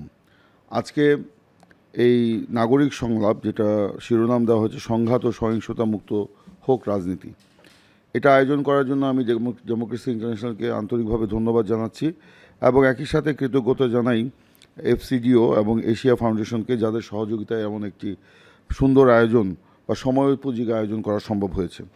সম্মানিত উপস্থিতি, বাংলাদেশের মানুষের কাছে সবচেয়ে বেশি আজকে যেটা প্রয়োজন, সেটা হচ্ছে যেটা তারা সবচেয়ে বেশি গুরুত্ব দিচ্ছে আজকে, নিরাপত্তা, শান্তি এবং স্থিতিশীলতা। আপনার বিগত 15 বছর আওয়ামী ফ্যাসিবাদী দুঃশাসনের জাতাকলে পিষ্ট হয়ে মানুষ যখন গণতান্ত্রিক সমস্ত অধিকারকে হারিয়ে ফেলেছিল, এদেশের মালিকানা যখন এদেশের জনগণ হারিয়ে ফেলেছিল এবং এইখানে যেরকম একটা ফ্যাসিবাদ কায়েম হয়েছিল, যে কারণে কর্তৃত্ববাদী শাসনের মধ্যে আমাদের দেশে রাজনৈতিক সহিংসতা বেড়ে গিয়েছিল এবং দমন নিপীড়নের ফলে একটা রাষ্ট্রীয় সন্ত্রাস পরিচালিত হচ্ছিল। তো এরকম পরিস্থিতিতে আপনার ধরেন গণ অভ্যুত্থান হয়, আওয়ামী ফাঁসিবাদের অবসান ঘটে, কিন্তু পরবর্তীতে আমরা গণতন্ত্রের পথে যে নতুন করে যাত্রা শুরু করি, সেই যাত্রাপথটা একটু দীর্ঘ হওয়ার কারণে আমাদের এখানে কিছু অস্থিরতা এবং কিছু মতবিরোধ বা এই সুযোগে কিছু সমস্যাও তৈরি হয়েছে, যেটাকে আমরা দেখতে পাচ্ছি মব সন্ত্রাস হিসাবেই বিবেচিত হচ্ছে এবং সেইগুলো কিন্তু আমাদের নিরাপত্তাকে বিঘ্নিত করছে, আমাদের শান্তি এবং আমাদের স্থিতিশীলতাকেও কিন্তু বিঘ্নিত করছে। আপনারা যে জরিপের কথা বলেছেন, এই জরিপগুলি থেকে কিন্তু পরিষ্কার হচ্ছে যে মানুষ আজকে সংঘাত চায় না, গণতন্ত্র চায়, সহিংসতা নয়, তারা নিরাপদ ভবিষ্যৎ চায়। তো আমি এখানে দৃঢ়ভাবে বলতে চাই যে আমাদের দল, বাংলাদেশ জাতীয়তাবাদী দল বিএনপি, আমরা জনগণের দল। বিএনপি গণতন্ত্রে বিশ্বাস করে। বিএনপির প্রতিষ্ঠাতা বীরুত্তম শহীদ প্রেসিডেন্ট জিয়াউর রহমান, তিনি বলতেন যে জনগণই সকল ক্ষমতার উৎস। এই মৌলিক বিশ্বাস থেকেই বিএনপির পথ চলা এবং এই দর্শন থেকেই কিন্তু বিএনপির রাজনীতি।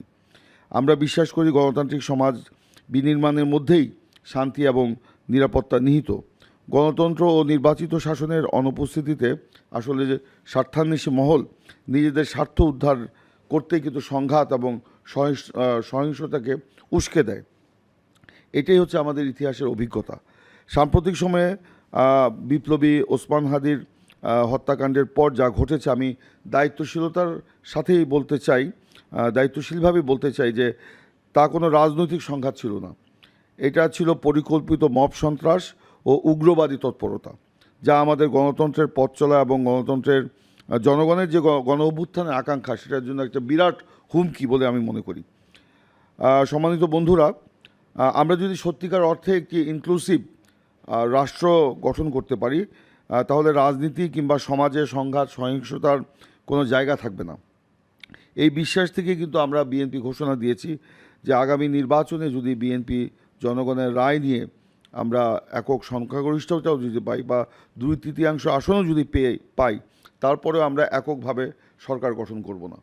আমরা সকলকে নিয়েই সরকার গঠন করব এবং সকলকে মিলেই কিন্তু আমরা এই দেশটাকে গঠন করব। হ্যাঁ, বিরোধী দল থাকবে, বিরোধী দলের মতামতকেও কিন্তু আমরা এখানে প্রাধান্য দিব। তাদেরকে কোনো সংখ্যার বিচারে আমরা এটাকে রাখতে চাই না। তবে এখানে আমরা যেটা বলছি যে গণতন্ত্র মানেই শুধুমাত্র ক্ষমতায় যাওয়া নয়, গণতন্ত্র মানেই হচ্ছে জনগণের অংশগ্রহণের ভিত্তিতে একটা জবাবদিহিতা সৃষ্টি করা। এই জায়গা থেকে যেমন ধরেন আমাদের নতুন ধারার রাজনীতি প্রবর্তনের যে একটা কথা আমরা বেশ কিছুদিন ধরে চলে আসছি, আমাদের নেতা তারেক রহমানও বলেছেন যে এই যে গণ অভ্যুত্থান, সেটা শুধুমাত্র যেন ক্ষমতার হাত বদলের মধ্যে সীমাবদ্ধ না থাকে। এটার জন্য রাজনীতির একটা পরিবর্তন হয়, রাষ্ট্র কাঠামোর জন্য একটা পরিবর্তন হয়। হ্যাঁ, আমরা তো একদিনে এটার সমস্যার সমাধান করতে পারবো না, ডে বাই ডে এটাকে আমাদের সামনে এগিয়ে নিতে হবে।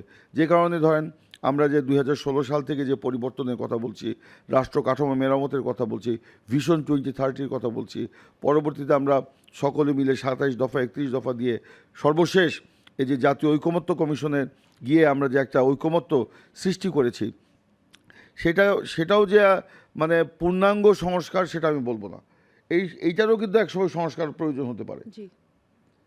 এটাও কিন্তু 5 বছর 7 বছর পরে প্রয়োজন হতে পারে, তখনও কিন্তু আমাদের সংস্কার প্রয়োজন। কিন্তু তখন কি আমরা বলবো যে না, আমরা ঐকমত্য কমিশনে যা করেছি এরপর আর কিছু করা যাবে না? ঐকমত্য কমিশন কি বাইবেল বা কোরআন যেটা পরিবর্তন করা যাবে না? আমরা তো এটা পরিবর্তন করতেই পারি। তো এর মধ্য দিয়েই কিন্তু আমাদের নতুন নতুন ধারণা জন্মাবে। যেমন ধরেন আমি আমার এলাকায় আমি যেটা বলেছি যে আমি যদি জনগণের ভোটে নির্বাচিত হতে পারি, আমি প্রতি 100 দিনে জনগণের কাছে আমি জবাবদিহি করব, এবং সেখানে আমি পিপলস পার্লামেন্ট বসাবো, জনগণের সংসদ বসাবো, এবং সেই সংসদে এই নির্বাচনে আমার যারা প্রতিপক্ষ থাকবে তাদেরকে আমি নিয়ে আসবো, এবং সকল শ্রেণী পেশার মানুষকে আমি সেখানে সমবেত করে আমি বিগত 100 দিনে যে আমার কার্যক্রম সেটার উপর আমি জবাবদিহি করব, অর্থাৎ নিজেদেরকে জনগণের কাছে জবাবদিহি নিয়ে আসা, এবং ওই এলাকার উন্নয়ন পরিকল্পনা আমি একা না, আমি ওই জনগণের মধ্য থেকেই নিয়ে আসতে চাই কোন কাজটা করলে মানুষের উপকার হবে। এবং আরেকটি বিষয় যে আমাদের এই যে সহিংসতা, আমাদের ডায়ালগের কথা যে বলা হচ্ছে, এই ডায়ালগটা কিন্তু খুব জরুরি। ডায়ালগ যদি না হয় কিন্তু আমাদের থাকবে না। আপনার বিশ্বের বিভিন্ন দেশে, আপনার ইন্ডিয়াতে দেখেন, আমাদের পার্শ্ববর্তী দেশ, তাদের অনেক সমস্যা রয়েছে, কিন্তু জাতীয় ইস্যুতে কিন্তু তারা মানে উগ্রপন্থী, ডানপন্থী, মধ্যপন্থী, বামপন্থী সব কিন্তু একসাথে বসে পড়ে। আমার এখানে কিন্তু সেই কালচারটা নেই। এইবারই প্রথম জাতীয় ঐকমত্য কমিশনের মিটিংয়ে আমরা কিন্তু সবাই এক হয়েছি। তো আমরাও আমাদের এলাকা থেকে শুরু করতে পারি। যে সম্প্রতি আমি আমার এলাকায় আমি আমার যারা প্রতিপক্ষ রাজনৈতিক মানে আছে, আমি ধরেন একটা প্রাতরাশ বৈঠকে আমি তাদের দাওয়াত করেছিলাম, এবং তারা সবাই সেখানে উপস্থিত ছিল, জামাতে ইসলামী বা অন্যান্য ক্যান্ডিডেট যারা ছিল, দলের নেতৃবৃন্দ, আমরা একসাথে নাস্তা খেতে খেতে কথা বলেছি, এবং আমাদের ভবিষ্যৎ যে পরিকল্পনাটা আমি গ্রহণ করেছি, আমরা ব্যক্তিগত, তাসনুমা যেটা বলছে, কোনো ব্যক্তিগত আক্রমণ করব না, আমাদের রাজনৈতিক আমাদের বিষয় থাকবে, তাহলে কিন্তু সংঘাতটা আমরা এড়িয়ে চলতে পারবো। ধন্যবাদ। অনেক ধন্যবাদ আপনার মূল্যবান বক্তব্যের জন্য। আমরা এরই সাথে আমাদের প্রথম রাউন্ড শেষ করলাম, এবং পরবর্তী রাউন্ডে আমরা আলাপ করতে চাই এই প্রেক্ষাপটে, যেমনটি শুরুতেই আমাদের জানাচ্ছিলেন আমিনুল হাসান, যে একটি জরিপের তথ্য, বিভিন্ন জরিপ চালিয়েই যেটি বলা হয়েছে যে 92% মানুষ সহিংসতায় জড়িত কাউকে ভোট দিতে চান না। আপনারা শুনছেন নিশ্চয়ই। এই প্রেক্ষাপটে আমরা সুনির্দিষ্ট কিছু সমাধান জানতে চাইব। শুরুতেই ডক্টর এস.এম. শামীম রেজা, আপনাকে দিয়ে শুরু করতে চাই। এবার সময় খুবই কম, আমরা 2 মিনিটের মধ্যে শেষ করবার চেষ্টা করব। যেই আশাবাদের কথা আমরা বলছিলাম, এই আশাবাদকে আসলে বাস্তবে রূপ দিতে নাগরিক সমাজ এবং বুদ্ধিজীবীরা কি করতে পারে, বিশেষ করে রাজনৈতিক দলগুলোকে জবাবদিহিতার আওতায় আনতে কি করা যায়, আপনি আপনার মূল্যবান পরামর্শ দিবেন। আমি একটু আগের প্রসঙ্গেই থাকি, যে যদি গণমাধ্যম, নাগরিক সমাজ বলে, তারপর রাজনৈতিক দল বলে, খুব সংক্ষেপে এই প্রসঙ্গে আমি মনে করি যে গণমাধ্যম যে কাজটা এখন করতে পারে তাকে বলতে হবে, প্রচুর পরিমাণে বলতে হবে, এবং বলাটা অনেক সময় অস্বস্তিকর হয়ে উঠতে পারে যে পরিসংখ্যান বেড়ে যাবে, যে এত বেশি সহিংসতা হচ্ছে কিনা। যদি না হয় খুব ভালো কথা, কিন্তু যেখানেই ঘটনা ঘটবে সেটা তাকে বলতে হবে, এবং সেটা আমি মনে করি এটা অবদান রাখবে। তাকে বিশ্লেষণ করতে হবে এবং তাকে যুক্ত করতে হবে। এই ধরনের অনুষ্ঠানগুলোতে যে আপনি ওই ধরনের ব্যক্তিকে যুক্ত করতে পারেন, যে যিনি প্রকৃতপক্ষে সরাসরি কথা বলতে পারেন, মত দিতে পারেন, সেটা আমি মনে করি বড় একটা অবদান হবে। এবং নারীদের প্রসঙ্গ আসলো, আমরা প্রত্যেকের ব্যাপারেই সংবেদনশীল থাকবো, কিন্তু নারীরা যেভাবে আক্রান্ত হচ্ছেন, আপনি সাইবার জগতে বলেন বা অনলাইন ক্ষেত্রে বলেন, সেটা যেন মূলধারার গণমাধ্যমে না ঘটে। তারা যেন লাইক ভিউ এই ফাঁদে পা দিয়ে মানে তাদের মূল দায়িত্ব থেকে সরে না আসে। সুতরাং নারীদের বিষয় বিশেষভাবে লক্ষ্য রাখতে হবে। এই আপনি যে প্রসঙ্গে আলাপ করছেন যে সহিংস কেউ বা দুর্নীতিবাজ কেউ, তাকে আমরা ভোট দেব না, এবং যারা যে প্রতিশ্রুতি দিচ্ছেন সেই প্রতিশ্রুতিটা যেন গণমাধ্যম স্মরণ করিয়ে দেয়, কারণ সেই সুযোগ তার আছে, যে আপনি তো এটা বলেছিলেন, সেটা তার রেকর্ড আছে, এবং এখন আপনি সেটা পালন করছেন না। নাগরিক সমাজের ক্ষেত্রে আমি মনে করি যে নাগরিক সমাজকে তার আগের ভূমিকায় ফিরে আসতে হবে, সে সঠিক ভূমিকা নেই। বাংলাদেশের নাগরিক সমাজ, বুদ্ধিজীবী সমাজ নিজেদের আত্মমূল্যায়নের প্রয়োজন আছে, যে ভূমিকা তার রাখার সুযোগ ছিল সেই ভূমিকা আবার সে ব্যর্থ হয়েছে কোনো কোনো ক্ষেত্রে, আবার সে কিন্তু এই নির্বাচনকে কেন্দ্র করে সে ভূমিকা রাখতে পারে। তার কাজ কি হতে পারে, এই বিষয়ে সে বিশ্লেষণ করুক, সে গবেষণা করুক, সে মত দিক, সে তার অ্যাক্টিভিজম চালু রাখুক, সে তার অ্যাডভোকেসি করুক। এই দুটোর সমন্বয়ে একটা বড় ভূমিকা রাখতে পারে। রাজনৈতিক দলগুলোর ক্ষেত্রে যদি বলেন, হঠাৎ করে সে তো এই মুহূর্তে নিয়োগের কোনো পরিবর্তন আনতে পারবে না, নতুন করে তো সে একদম আগামী 2 মাসে এমন বড় কিছু হবে না। কিন্তু যাদের দায়িত্ব দিচ্ছে সেই দায়িত্ব পালনটা যেন তার মূল্যায়ন করেন, যে যাকে যে দায়িত্ব দেওয়া হচ্ছে সে দায়িত্বটা যেন মূল্যায়িত হয় এবং তাকে পুরস্কৃত করুক। যে যারা এই ধরনের ব্যক্তি আছেন তাদেরকে তিনি পুরস্কৃত করবেন, সেটা তাকে মনোনয়ন দিয়ে হোক আর তাকে অন্য কোনোভাবে হোক। আর এর মধ্যেও যদি সম্ভব হয়, দেখেন আমাদের অসহিষ্ণুতা, সংঘাত এবং সহিংসতার কিন্তু রাজনীতির বাইরে দ্বিতীয় বৃহত্তম সম্ভবত ধর্মীয়। আমরা সংবেদনশীলতার কারণে এটা বলি না, ধর্মের অপব্যাখ্যার কারণে, ধর্মকে কেন্দ্র করে। এর বাইরে তো আছে আমাদের জমিজমা থেকে শুরু করে আমরা বলেছি সামাজিক বৈষম্য, অনাচার, মানবিক অমর্যাদা, সেগুলোর কারণেও তো আমাদের এগুলো ঘটছে। কিন্তু বড় একটা কারণ কিন্তু ধর্মকে ঘিরে। অতএব এই ধর্মের বিষয়টা আমি মনে করি যে রাজনৈতিক সংলাপে জারি রাখতে হবে যতদিন নির্বাচন হচ্ছে এবং নির্বাচন পরবর্তী সময়, যে ধর্মকে কেউ যেন অপব্যবহার না করতে পারে। আমার মনে হয় যে এই বিষয়গুলো যদি আপাতত আমরা মনোযোগ দিই, অন্তত নির্বাচনকে সামনে রেখে, আর নির্বাচনের বাইরের বিষয়টা তো সেটা তো বৃহৎ একটা, যেটা আমরা সব আলোচকই বললেন, সংবিধান বলেন, আইন বলেন, বিধিবিধান বলেন, গণমাধ্যমের ভূমিকা, নাগরিক সমাজের ভূমিকা, এটা তো চলমান একটা বিষয়।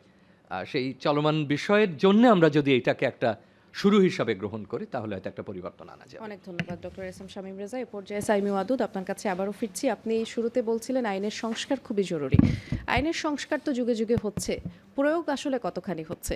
বিশেষ করে রাজনৈতিক দলগুলোকে দায়বদ্ধ করার মতো আইন কি আমাদের দেশে আছে? আপনি সংক্ষেপে বলবেন, সময় 2 মিনিট। ধন্যবাদ প্রশ্নটির জন্য। আমি আসলে আমার আলোচনাটা আবারও একটু মানে আমরা কিভাবে আসলে এই প্রক্রিয়ার মধ্য দিয়ে যাচ্ছি, এটা একটু চলমান প্রক্রিয়া অবশ্যই।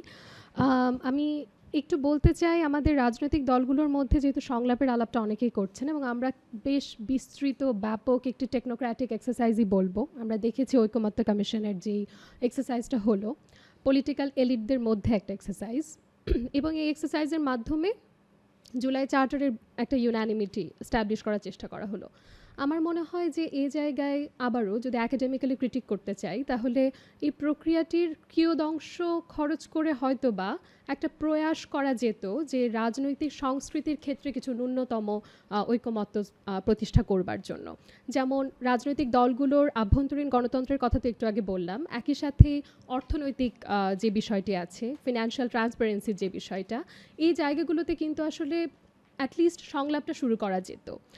বলছি না যে সংলাপের সুযোগ এখন নেই বা এখন করা যাবে না, অবশ্যই করা যাবে, কিন্তু আমার মনে হয় না যে এটা আসলে আইন দিয়েই করা সম্ভব। এটি এমন একটি প্রক্রিয়া যেটা আমাদেরকে অনুশীলনের মাধ্যমে করতে হবে এবং অবশ্যই এটা আমাদের কালচারালি আত্মীকরণ করতে হবে যে এইভাবে আমরা আসলে পরিবর্তনগুলো নিয়ে আসব। আরেকটা জায়গায় যদি একটু আমি ফোকাস করি যে রাজনৈতিক দলগুলো আসলে ঠিক কি করতে পারে বা কিভাবে চিন্তা করতে পারে, আমার মনে হয় তাজনুভা আপাও আসলে কথাটা বলছিলেন যে ভাষা নির্মাণটা খুব জরুরি। যখন আমি নিজেও সহিংসতার শিকার হচ্ছি তখনও কিন্তু আমাকে অহিংস ভাষায় কথা বলতে হবে।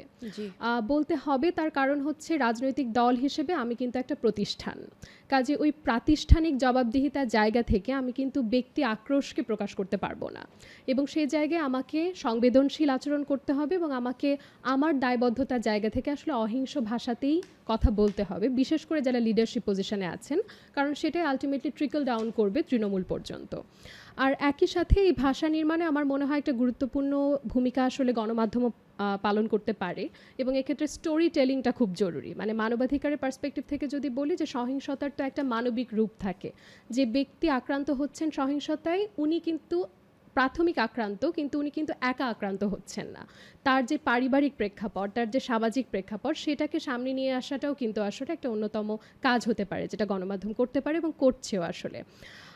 শেষ একটা কথা বলতে চাইবো, যেটা আবারও অ্যাক্টিভিজম এবং অ্যাকাডেমিয়ার কাজ। আসলে আমার মনে হয় যে আমাদের পুনর্মূল্যায়ন করতে হবে যে সামাজিক যোগাযোগ মাধ্যমে আমাদের উপস্থিতিটা কিভাবে আরেকটু একতা দেখানো যাচ্ছে কিনা। যারা আসলে উদার গণতান্ত্রিক রাষ্ট্র ব্যবস্থায় বিশ্বাস করেন এবং অসাম্প্রদায়িক বাংলাদেশে বিশ্বাস করেন, তাদের একতাটা আসলে ভিজিবল না যোগাযোগ মাধ্যমে, কাজে সেইটিকে আমার মনে হয় আরেকটু ভিজিবল করা এবং প্রকাশ করার ব্যাপারটা আসলে এখন থেকেই যায়। অসংখ্য অনেক ধন্যবাদ। ধন্যবাদ সাইমি ওয়াদুদ।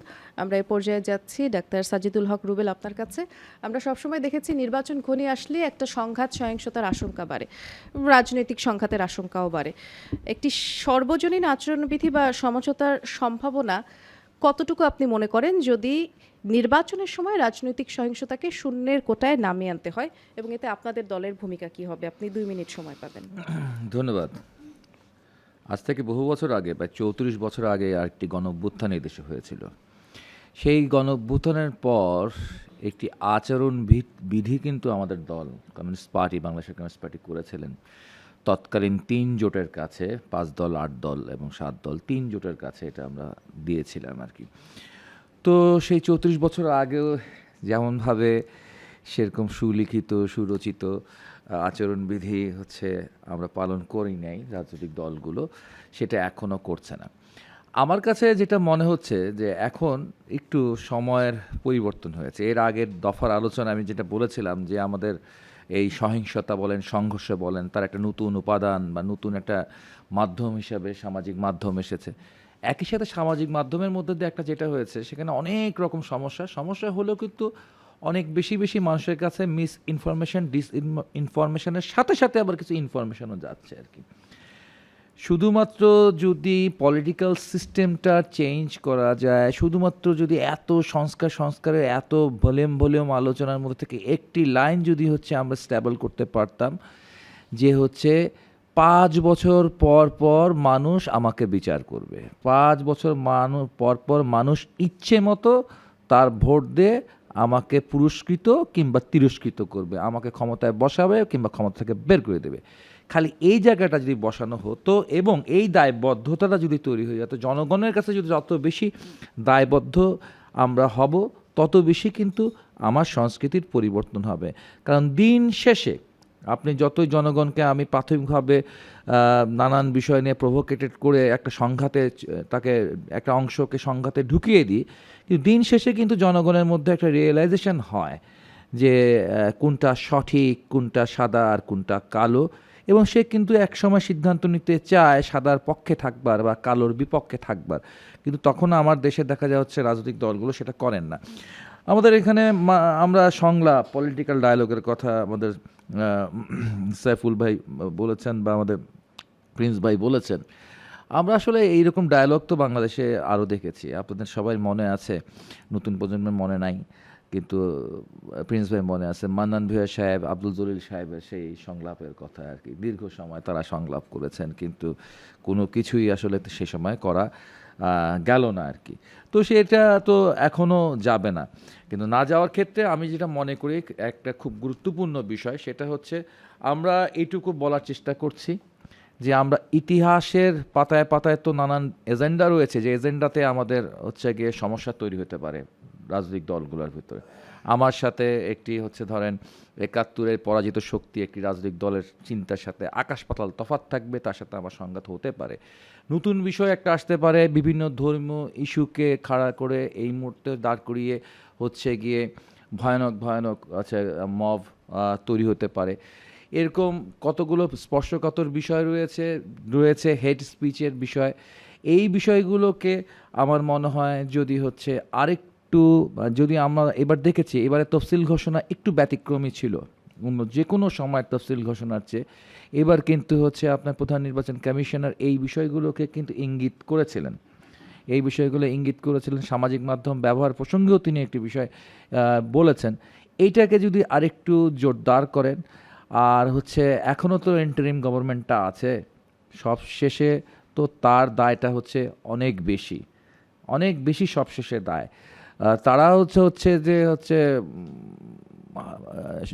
যে শহীদ হাদির মৃত্যুর পর তিনি যেই ভাবে আলোচনা করার চেষ্টা করেছিলেন, সেটা কিন্তু আরেকটু বাড়ানো হয়, আরেকটু বেশি সময় তিনি আলোচনা করেন, বারবার স্ট্রেচিংটা করেন এই সহিংসতার বিরুদ্ধে, পুরো পরিস্থিতিকে তাহলে পরিস্থিতি নিয়ন্ত্রণে আসার চেষ্টা করা যেতে পারে। অনেক ধন্যবাদ ডাক্তার সাজিদুল হক রুবেল। আমরা এই পর্যায়ে আবারও যাচ্ছি তাজনুবা জাবিন আপনার কাছে। যেটি জানতে চাই, নতুন প্রজন্মের রাজনীতিতে তো আপনি একটু আগে যেটি বললেন যে সিস্টেম চেঞ্জ বা কাঠামোগত পরিবর্তনের কথা বলছিলেন, যে সেটি আপনারা বারবারই করতে চান। পুলিশ বাহিনীকে কোনো দলের লাঠিয়াল বাহিনী হিসেবে যাতে ব্যবহার করা না হয়, সেক্ষেত্রে আপনার দল থেকে এটি নিশ্চিত করবেন কিভাবে? 2 মিনিট সময় পাবেন। এটা আসলে আমরা পুলিশ সংস্কার কমিশন নিয়ে জুলাই অভ্যুত্থানের পরে সবচেয়ে বেশি আমরা এটা নিয়ে আলোচনা করেছি, কিন্তু এটা খুবই দুঃখজনকভাবে এবং খুবই সারপ্রাইজিংলি এই আলোচনাটা গুরুত্ব পায়নি। আমরা পুলিশকে একটা স্বাধীন কমিশন করার জন্য, ইভেন যারা পুলিশের দায়িত্বে আছেন এখনও, আপনি দেখেন নির্বাচন ঘিরে কিন্তু পেশি শক্তি অনেক প্রদর্শন হয়, এটা আমাদের কালচার। এবং গত 15 মাসও আপনি যদি বিভিন্ন জরিপ দেখেন কোন রাজনৈতিক দলের সহিংসতা, চাঁদাবাজি, খুন এসবের পরিমাণ বেশি, এটার কিন্তু একটা পার্সেন্টেজ আছে। এখন এটার যদি আপনি একটা ঐক্য না হন, পুলিশ কিন্তু এনসিপি একা গিয়ে সংস্কার করতে পারবে না। আমাদের জাতীয় ঐক্যমত্য কমিশনের আলোচনায় এটা উঠানোই যায় নাই যে পুলিশ সংস্কারের কিভাবে আমরা রূপরেখাটা করব বা কি কি জিনিস এখনই বাস্তবায়ন করা যাবে। তাহলে পুলিশকে যদি ভয় পেতে হয় যে আমি যদি ওকে এখন অ্যারেস্ট করি, এই দলের বড় নেতা আমার পোস্টিং করিয়ে দিবে বা আমাকে অব্যাহতি দিয়ে দিবে, আমাকে বরখাস্ত করবে, তাহলে তো সে ওই যে পেশি শক্তি প্রদর্শন করছে নির্বাচন ঘিরে, আমি যেহেতু সামনে নির্বাচন, আমি নির্বাচন কেন্দ্রিকই বলি, সে তো ব্যবস্থা নিবে না।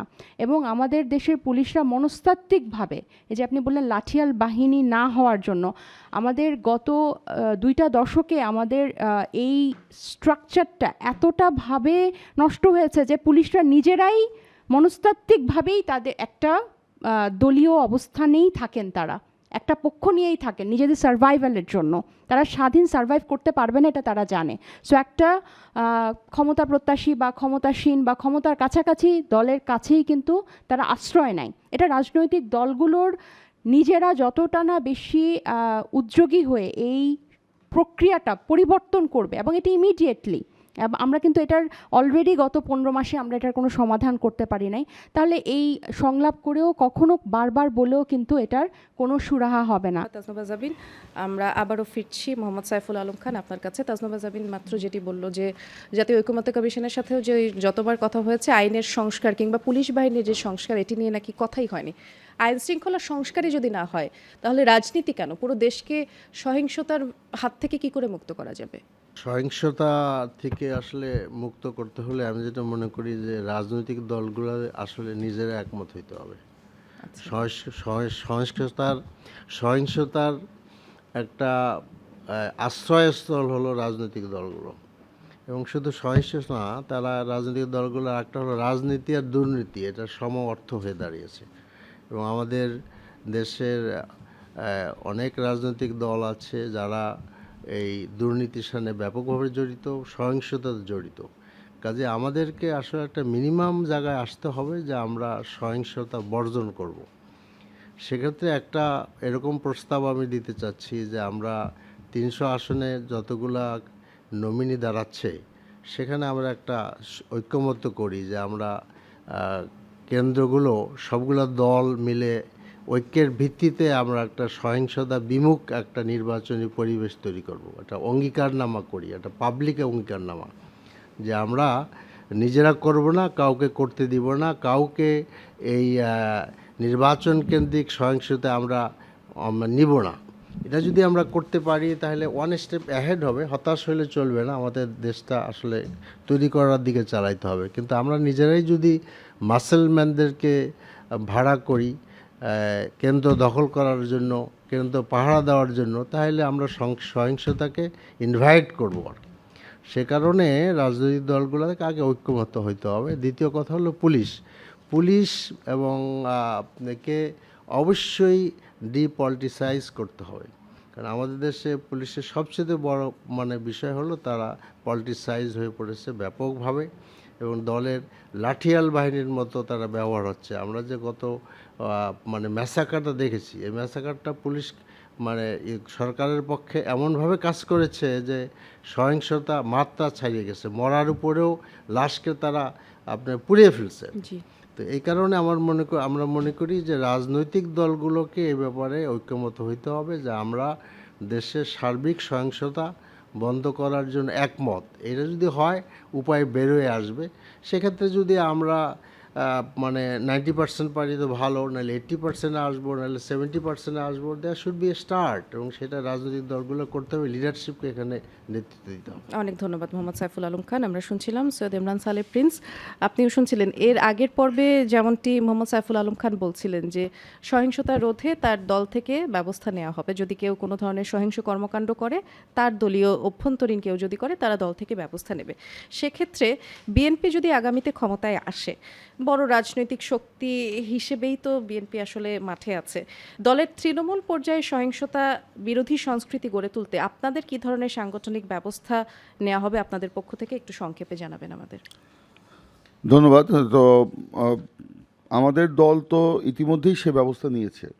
বিগত 15 বছর আওয়ামী লীগ দেশে এমন একটা রাজনীতির কালচার শুরু করেছিল যে যেখানে আপনার রাজনীতির কোনো জায়গা ছিল না। সেখানে রাজনীতি মানেই ছিল হয়তো মানে একটা দম্ভ, ক্ষমতা দেখানো, কিংবা এই যে অবৈধ পথে টাকা ইনকামের একটা পথ, তারা কিন্তু এই ন্যারেটিভটা তারা প্রতিষ্ঠা করে ফেলেছিল।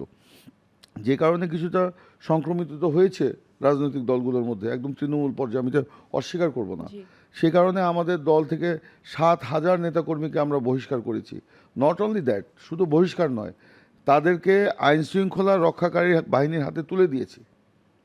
এটি তো বাংলাদেশের রাজনীতির একটা বড় পরিবর্তন।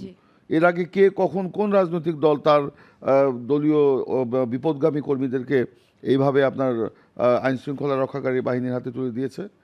তো এই পথ তো আমরাই দেখিয়েছি। এটি তো নিশ্চয়ই ক্ষমতায় আসলে এই ধারাবাহিকতা অবশ্যই আরো জোরদার হবে।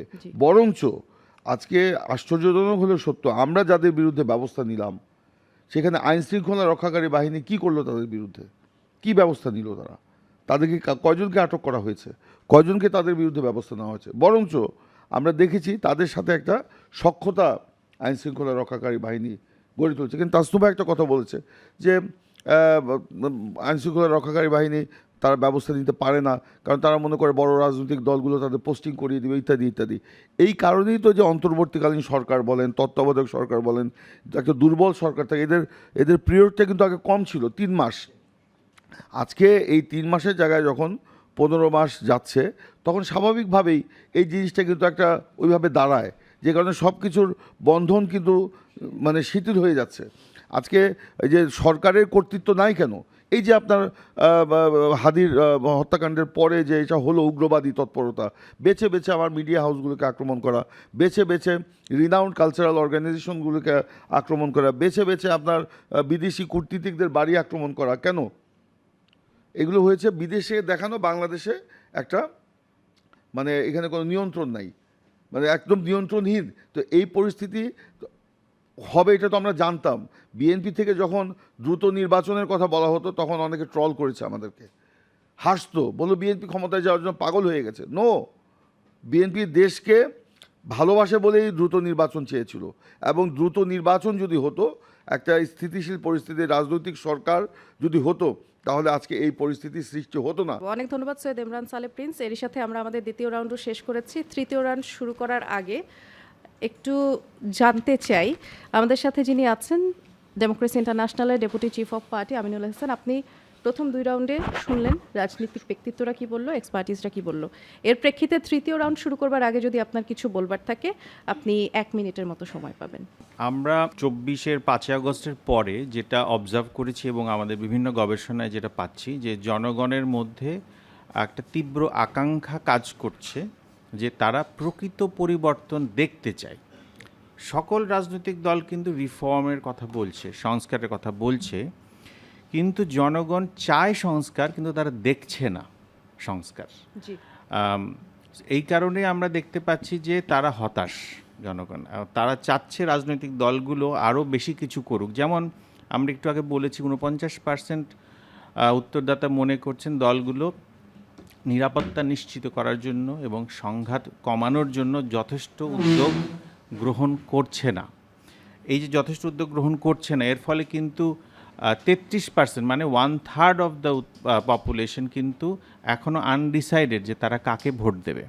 কাজে আমার মনে হয় রাজনৈতিক দলগুলো এই ধরনের সংলাপ চলমান থাকার পাশাপাশি দলগুলো আসলে অভ্যন্তরীণ স্পেসিফিক প্ল্যান যদি শেয়ার করে যে আমরা এইভাবে আমাদের মাঝে সংঘাত কমাবো, এই ধাপের মাধ্যমে নিরাপত্তা নিশ্চিত করব, তাহলে জনগণ আস্থা পাবে। এবং এই যে 33% বা 1/3 আনডিসাইডেড ভোটার, তারা কিন্তু ভোট দেওয়ার সিদ্ধান্ত নিতে সহায়ক হবে তাদের জন্য।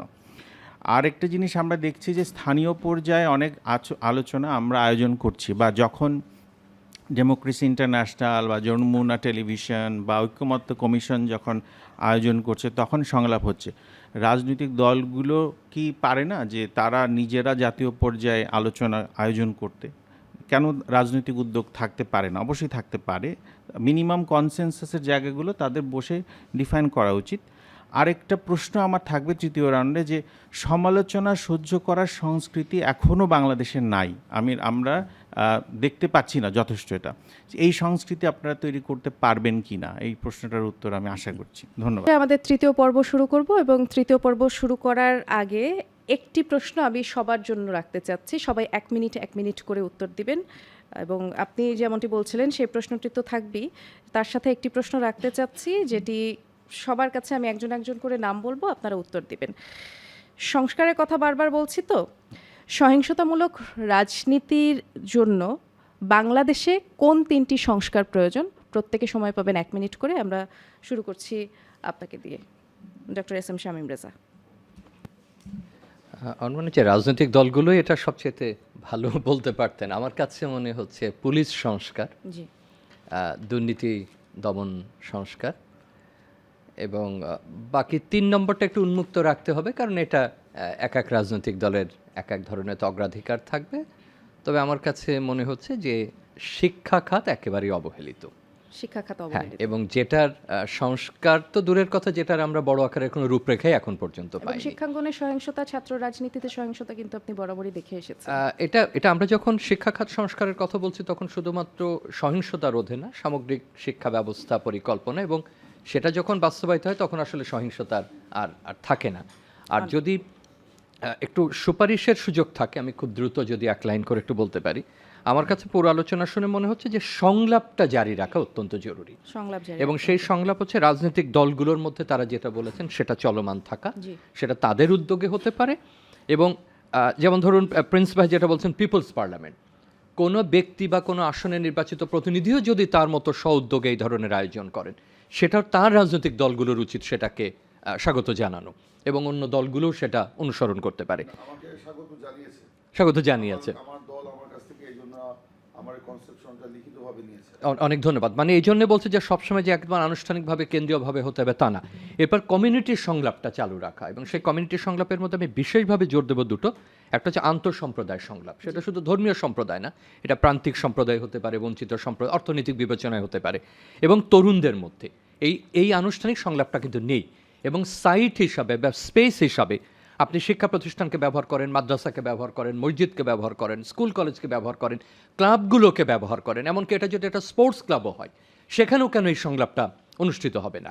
এরপরে যেটা খুব দ্রুত বলবো দুটো প্রসঙ্গে, একটা হলো এফসিডিও, ডেমোক্রেসি ইন্টারন্যাশনাল বা এশিয়া ফাউন্ডেশনের মতো প্রতিষ্ঠানগুলো, আমার মনে হয় যে তারা তো নাগরিক উদ্যোগগুলোকে সমর্থন দেয়নি। এর বাইরে আমি 3টা বলছি, সংস্কৃতির ক্ষেত্রে, বিশেষ করে বিতর্কের ক্ষেত্রে, এবং স্পোর্টসের ক্ষেত্রে। আমরা সাধারণত স্পোর্টসটাকে আমাদের দেশে অতটা গুরুত্ব দিই না সংলাপের ক্ষেত্রে, এবং আমি এই কারণে বিতর্কের কথা বলছি যে পূর্ব ইউরোপের অভিজ্ঞতায় দেখেছে যে যখন সাবেক সোভিয়েত ইউনিয়ন ভেঙে গেল এবং আফ্রিকার দেশগুলোতে, তখন বিপুল পরিমাণে এই উদ্যোগ নেওয়া হয়েছে যে আমি সহিংসতায় না গিয়ে আমি একটা যৌক্তিকভাবে আলোচনা করে একটা কাঠামোগত তর্কের মধ্য দিয়ে আমার সংকটটা নিরসন করতে পারি কিনা। এবং আমাদের এখানে কিন্তু আমরা ধর্মীয় আলোচনা করি না, আমরা ভয় পাই। আমরা হয়তো বিশেষ কারোর দিকে নজর দিই যে তারা এটা করবেন, বাকিরা করবেন না, কিন্তু তাকে ঘিরে কিন্তু সহিংসতা হয়। যৌক্তিক। এবং সবশেষে একটু আমি 10 সেকেন্ড নিচ্ছি, গণমাধ্যমের একটা বিশেষ ভূমিকার কথা আমি উল্লেখ করব, এটাও সংলাপের অংশ। সেটা হচ্ছে গণমাধ্যম সাক্ষরতায় তার একটা ভূমিকা। কারণ আমরা মনে করি এটা কেবলমাত্র হয়তো শিক্ষা প্রতিষ্ঠানগুলো করবে, লাইব্রেরিগুলো করবে, বা দাতা সংস্থাগুলো করবে, কিন্তু গণমাধ্যমের নিজেরও একটা দায়িত্ব বর্তাচ্ছে। সামাজিক মাধ্যমে যে অপতথ্যের যে প্রচার, সে নিজেও যদি একটু উদ্যোগী হয়ে এবং এই সাক্ষরতার ব্যাপারটা সে করা, অর্থাৎ আমি বলতে চাচ্ছি ইংরেজিতে যে মিডিয়া ইনফরমেশন অ্যান্ড ডিজিটাল লিটারেসির যে কাজটা, সেটা তো এককভাবে গণমাধ্যম করতে পারবে না, কারণ এটা শিক্ষণ পদ্ধতি। কিন্তু গণমাধ্যম নিজেও যদি এটা এগিয়ে আসে, আর যে আপনি ভালো তথ্য ব্যবহার করুন, ভালো সংলাপে অংশগ্রহণ করুন, কোন তথ্য করবেন কোনটা করবেন না, আমি মনে করি যে সামগ্রিকভাবে সংস্কার বাস্তবায়ন বলুন এবং আমরা যে আলোচনাগুলো করলাম সেটাকে চলমান রাখার জন্য সেটা কার্যকর অনেক হবে। ধন্যবাদ doctor S M Shamim Reza. এ পর্যায়ে যাচ্ছি ডক্টর এস এম শামীম রেজার কথা শুনবার পরে সৈয়দ ইমরান সালে প্রিন্স, আপনার কাছে যাচ্ছি। যেটি বলছিলাম যে কোন 3টি সংস্কার আসলে প্রয়োজন সহিংসতামুক্ত রাজনীতি রাখতে, আপনি সময় পাবেন 1 মিনিট। আচ্ছা, ধন্যবাদ। প্রথম সংস্কার হতে হবে রাজনৈতিক দলের নেতাদের মন মানসিকতার সংস্কার, জি, তাহলেই কিন্তু আপনার অনেকটা আপনার কমে আসবে। দ্বিতীয়ত হচ্ছে, আমি যেটা মনে করি আমাদের রাজনৈতিক সংস্কার প্রয়োজন, রাষ্ট্র কাঠামোর সংস্কার প্রয়োজন, যেটা নিয়ে আমরা অলরেডি অনেক দূর এগিয়ে গিয়েছি। আরেকটা হচ্ছে প্রশাসন, পুলিশ সহ আইনশৃঙ্খলা রক্ষাকারী বাহিনী এবং বিচার বিভাগ, জি, এই 3টা সংস্কার এবং একই সাথে জবাবদিহিতা প্রয়োজন। এই যে জি হুজুর মার্কা একটা মানে প্রশাসন বা পুলিশ, যে কেন আমি সরকারে আছি বলে আমার সব কথা তাদের শুনতে হবে? হ্যাঁ, সরকারের নীতি আদর্শকে বাস্তবায়নে প্রশাসন একটা গুরুত্বপূর্ণ ভূমিকা পালন করবে, এটা মানে ওয়ার্ল্ড ওয়াইড এটা হয়ে আসছে। কিন্তু আমি একটা অন্যায় আবদার করব, অন্যায় কাজ করব, সেটা প্রশাসন আমাকে সায় দিবে? এই জিনিসটা থেকে বের হয়ে আসতে হবে পুলিশ এবং প্রশাসনকে। এবং একই সাথে জনগণের মধ্যে একটা সম্প্রীতি, এটা রক্ষা করার জন্য আমি শামীম ভাইয়ের সাথে একমত। ইতিমধ্যে আমরা কর্মসূচি দিয়েছি আমাদের যে ভবিষ্যৎ পরিকল্পনা শিক্ষা নিয়ে, যেটা আমরা ইতিমধ্যে আমাদের ভারপ্রাপ্ত চেয়ারম্যান তারেক রহমান সাহেব ঘোষণা করেছেন যে আমরা স্কুল পর্যায় থেকে সংস্কৃতি এবং ক্রীড়া শিক্ষা এটা কিন্তু আমরা চালু করব। স্কুল পর্যায়ে থেকে এটা একটা সাবজেক্ট থাকবে তাদের। ধর্মীয় শিক্ষা তো আছেই, ধর্মীয় যে মূল্যবোধ এটাকে আমরা চর্চা করব। যার যার ধর্মের মূল্যবোধ সে চর্চা করবে, এবং সেই কারণে আমাদের মধ্যে নীতি নৈতিকতা ফিরে আসবে। ধর্মীয় মূল্যবোধ না থাকার কারণে কিন্তু নীতি নৈতিকতাহীন আমরা একটা পর্যায়ে চলে যাচ্ছি। সেইটাকে নিয়ে আসতে হবে। শুধুমাত্রই আমরা মাদ্রাসায় পড়ালাম কিংবা স্কুল মসজিদে সকালবেলা একটু বক্তব্যের আকারে, সেটা না। স্কুল পর্যায় থেকে এটা দিয়ে আসতে হবে। একই সাথে আমার কালচার সম্পর্কে জানতে হবে, আমার ক্রিয়া সম্পর্কে জানতে হবে।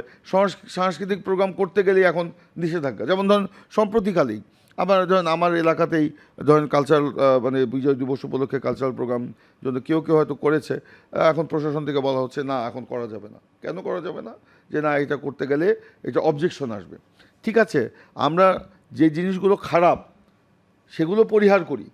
কেন আমরা আমাদের অরিজিনাল যে কালচার, কেন আমি আমার একটা বাচ্চাকে জিজ্ঞেস করেন তো ভাওয়াইয়া কি, ভাটিয়ালি কি, কিংবা আমার দেশের প্রথিতযশা কোনো শিল্পীর নাম বলতে বলেন তো, তারা কিন্তু বলতে পারবে না। আজকে এই ইউটিউবের বদৌলতে তারা ভারতের বড় বড় শিল্পীর কথা জানে, কিন্তু আমার বড় বড় শিল্পীর কথা জানে না। জয়নুল আবেদিন কে তারা জানে না, আমি যে প্রশ্ন করেছি ক্লাসে। তো এই না জানার মধ্যে কিন্তু আমি পিছিয়ে পড়ছি, এবং যে সংস্কৃতি আমাকে গ্রাস করছে সেই সংস্কৃতি কিন্তু আজকে আমাকে অন্য পথে নিয়ে যাচ্ছে। এই যে সামাজিক বন্ধনগুলো নষ্ট হয়ে যাচ্ছে, সরি টু সে, এখানে বলা ঠিক হবে কি না, আজকে ধরেন আমাদের যে মানে বিবাহের যে একটা বিষয় ছিল, একটা আয়োজন করে বিবাহ হতো, অনেক দিন কথাবার্তা বলে একটা সম্পর্ক হতো, সেটা কিন্তু আজকে নাই। সম্পর্ক গড়তেও সময় লাগছে না, সম্পর্ক ভাঙতেও কিন্তু এখন সময় লাগছে না। কেন? এই আমার মানে সংস্কৃতির মূল জায়গায় কিন্তু আমি আজকে নাই। তো সেই জন্য আমার যে সহিংসতার মধ্যে চলে যাচ্ছি, কেন আমাকে রাজনীতি কেন সবসময় করতে হবে? সবাইকে কেন বিএনপি করতে হবে? সবাইকে কেন এনসিপি করতে হবে? রাজনীতির বাইরে কি আমার সাথে আপনার সম্পর্ক থাকতে পারে না? আপনার সাথে পরিচয় হলো, আপনি খুব ভালো বলেন, খুব একটা মানে স্মুথলি আপনি সব কিছু এগিয়ে নেন, আমি কেন আপনাকে অফার করবো আসেন বিএনপিতে? বলবো না। আপনার জায়গা থেকে আপনি কাজ করেন, আমি আপনাকে সহযোগিতা করব। এটাই হচ্ছে ওই জায়গাটা তৈরি করা। আজকে আমি ইয়াং পিপুলকে কেন বলবো সবাই বিএনপি করে? দরকার নাই তো। তার মধ্যে কেন আমি শিক্ষা ছড়িয়ে দিব না? তার মধ্যে কেন আমার ধর্মের আলো ছড়িয়ে দিব না? কেন আমার সংস্কৃতির আলো ছড়িয়ে দিব না? কেন আমার সম্প্রীতির আলো ছড়িয়ে দিব না? তাদেরকে মানবিক মূল্যবোধটাকে কেন আমি জাগ্রত করব না? মানবিক মূল্যবোধটা যত জাগ্রত হবে ততই কিন্তু এই যে সহিংসতা মুক্ত রাজনীতি হবে। আর একটা বিষয়, হ্যাঁ বলতে পারেন আপনারা তো আমাদের তো অতীত কিন্তু ভালো না, কারোরই আমার অতীত আপনার ইতিহাস কিন্তু ভালো না। কিন্তু অতীত ভালো না বলে ভবিষ্যৎ ভালো হবে না, তা কিন্তু হতে পারে না, তা কিন্তু হতে পারে না।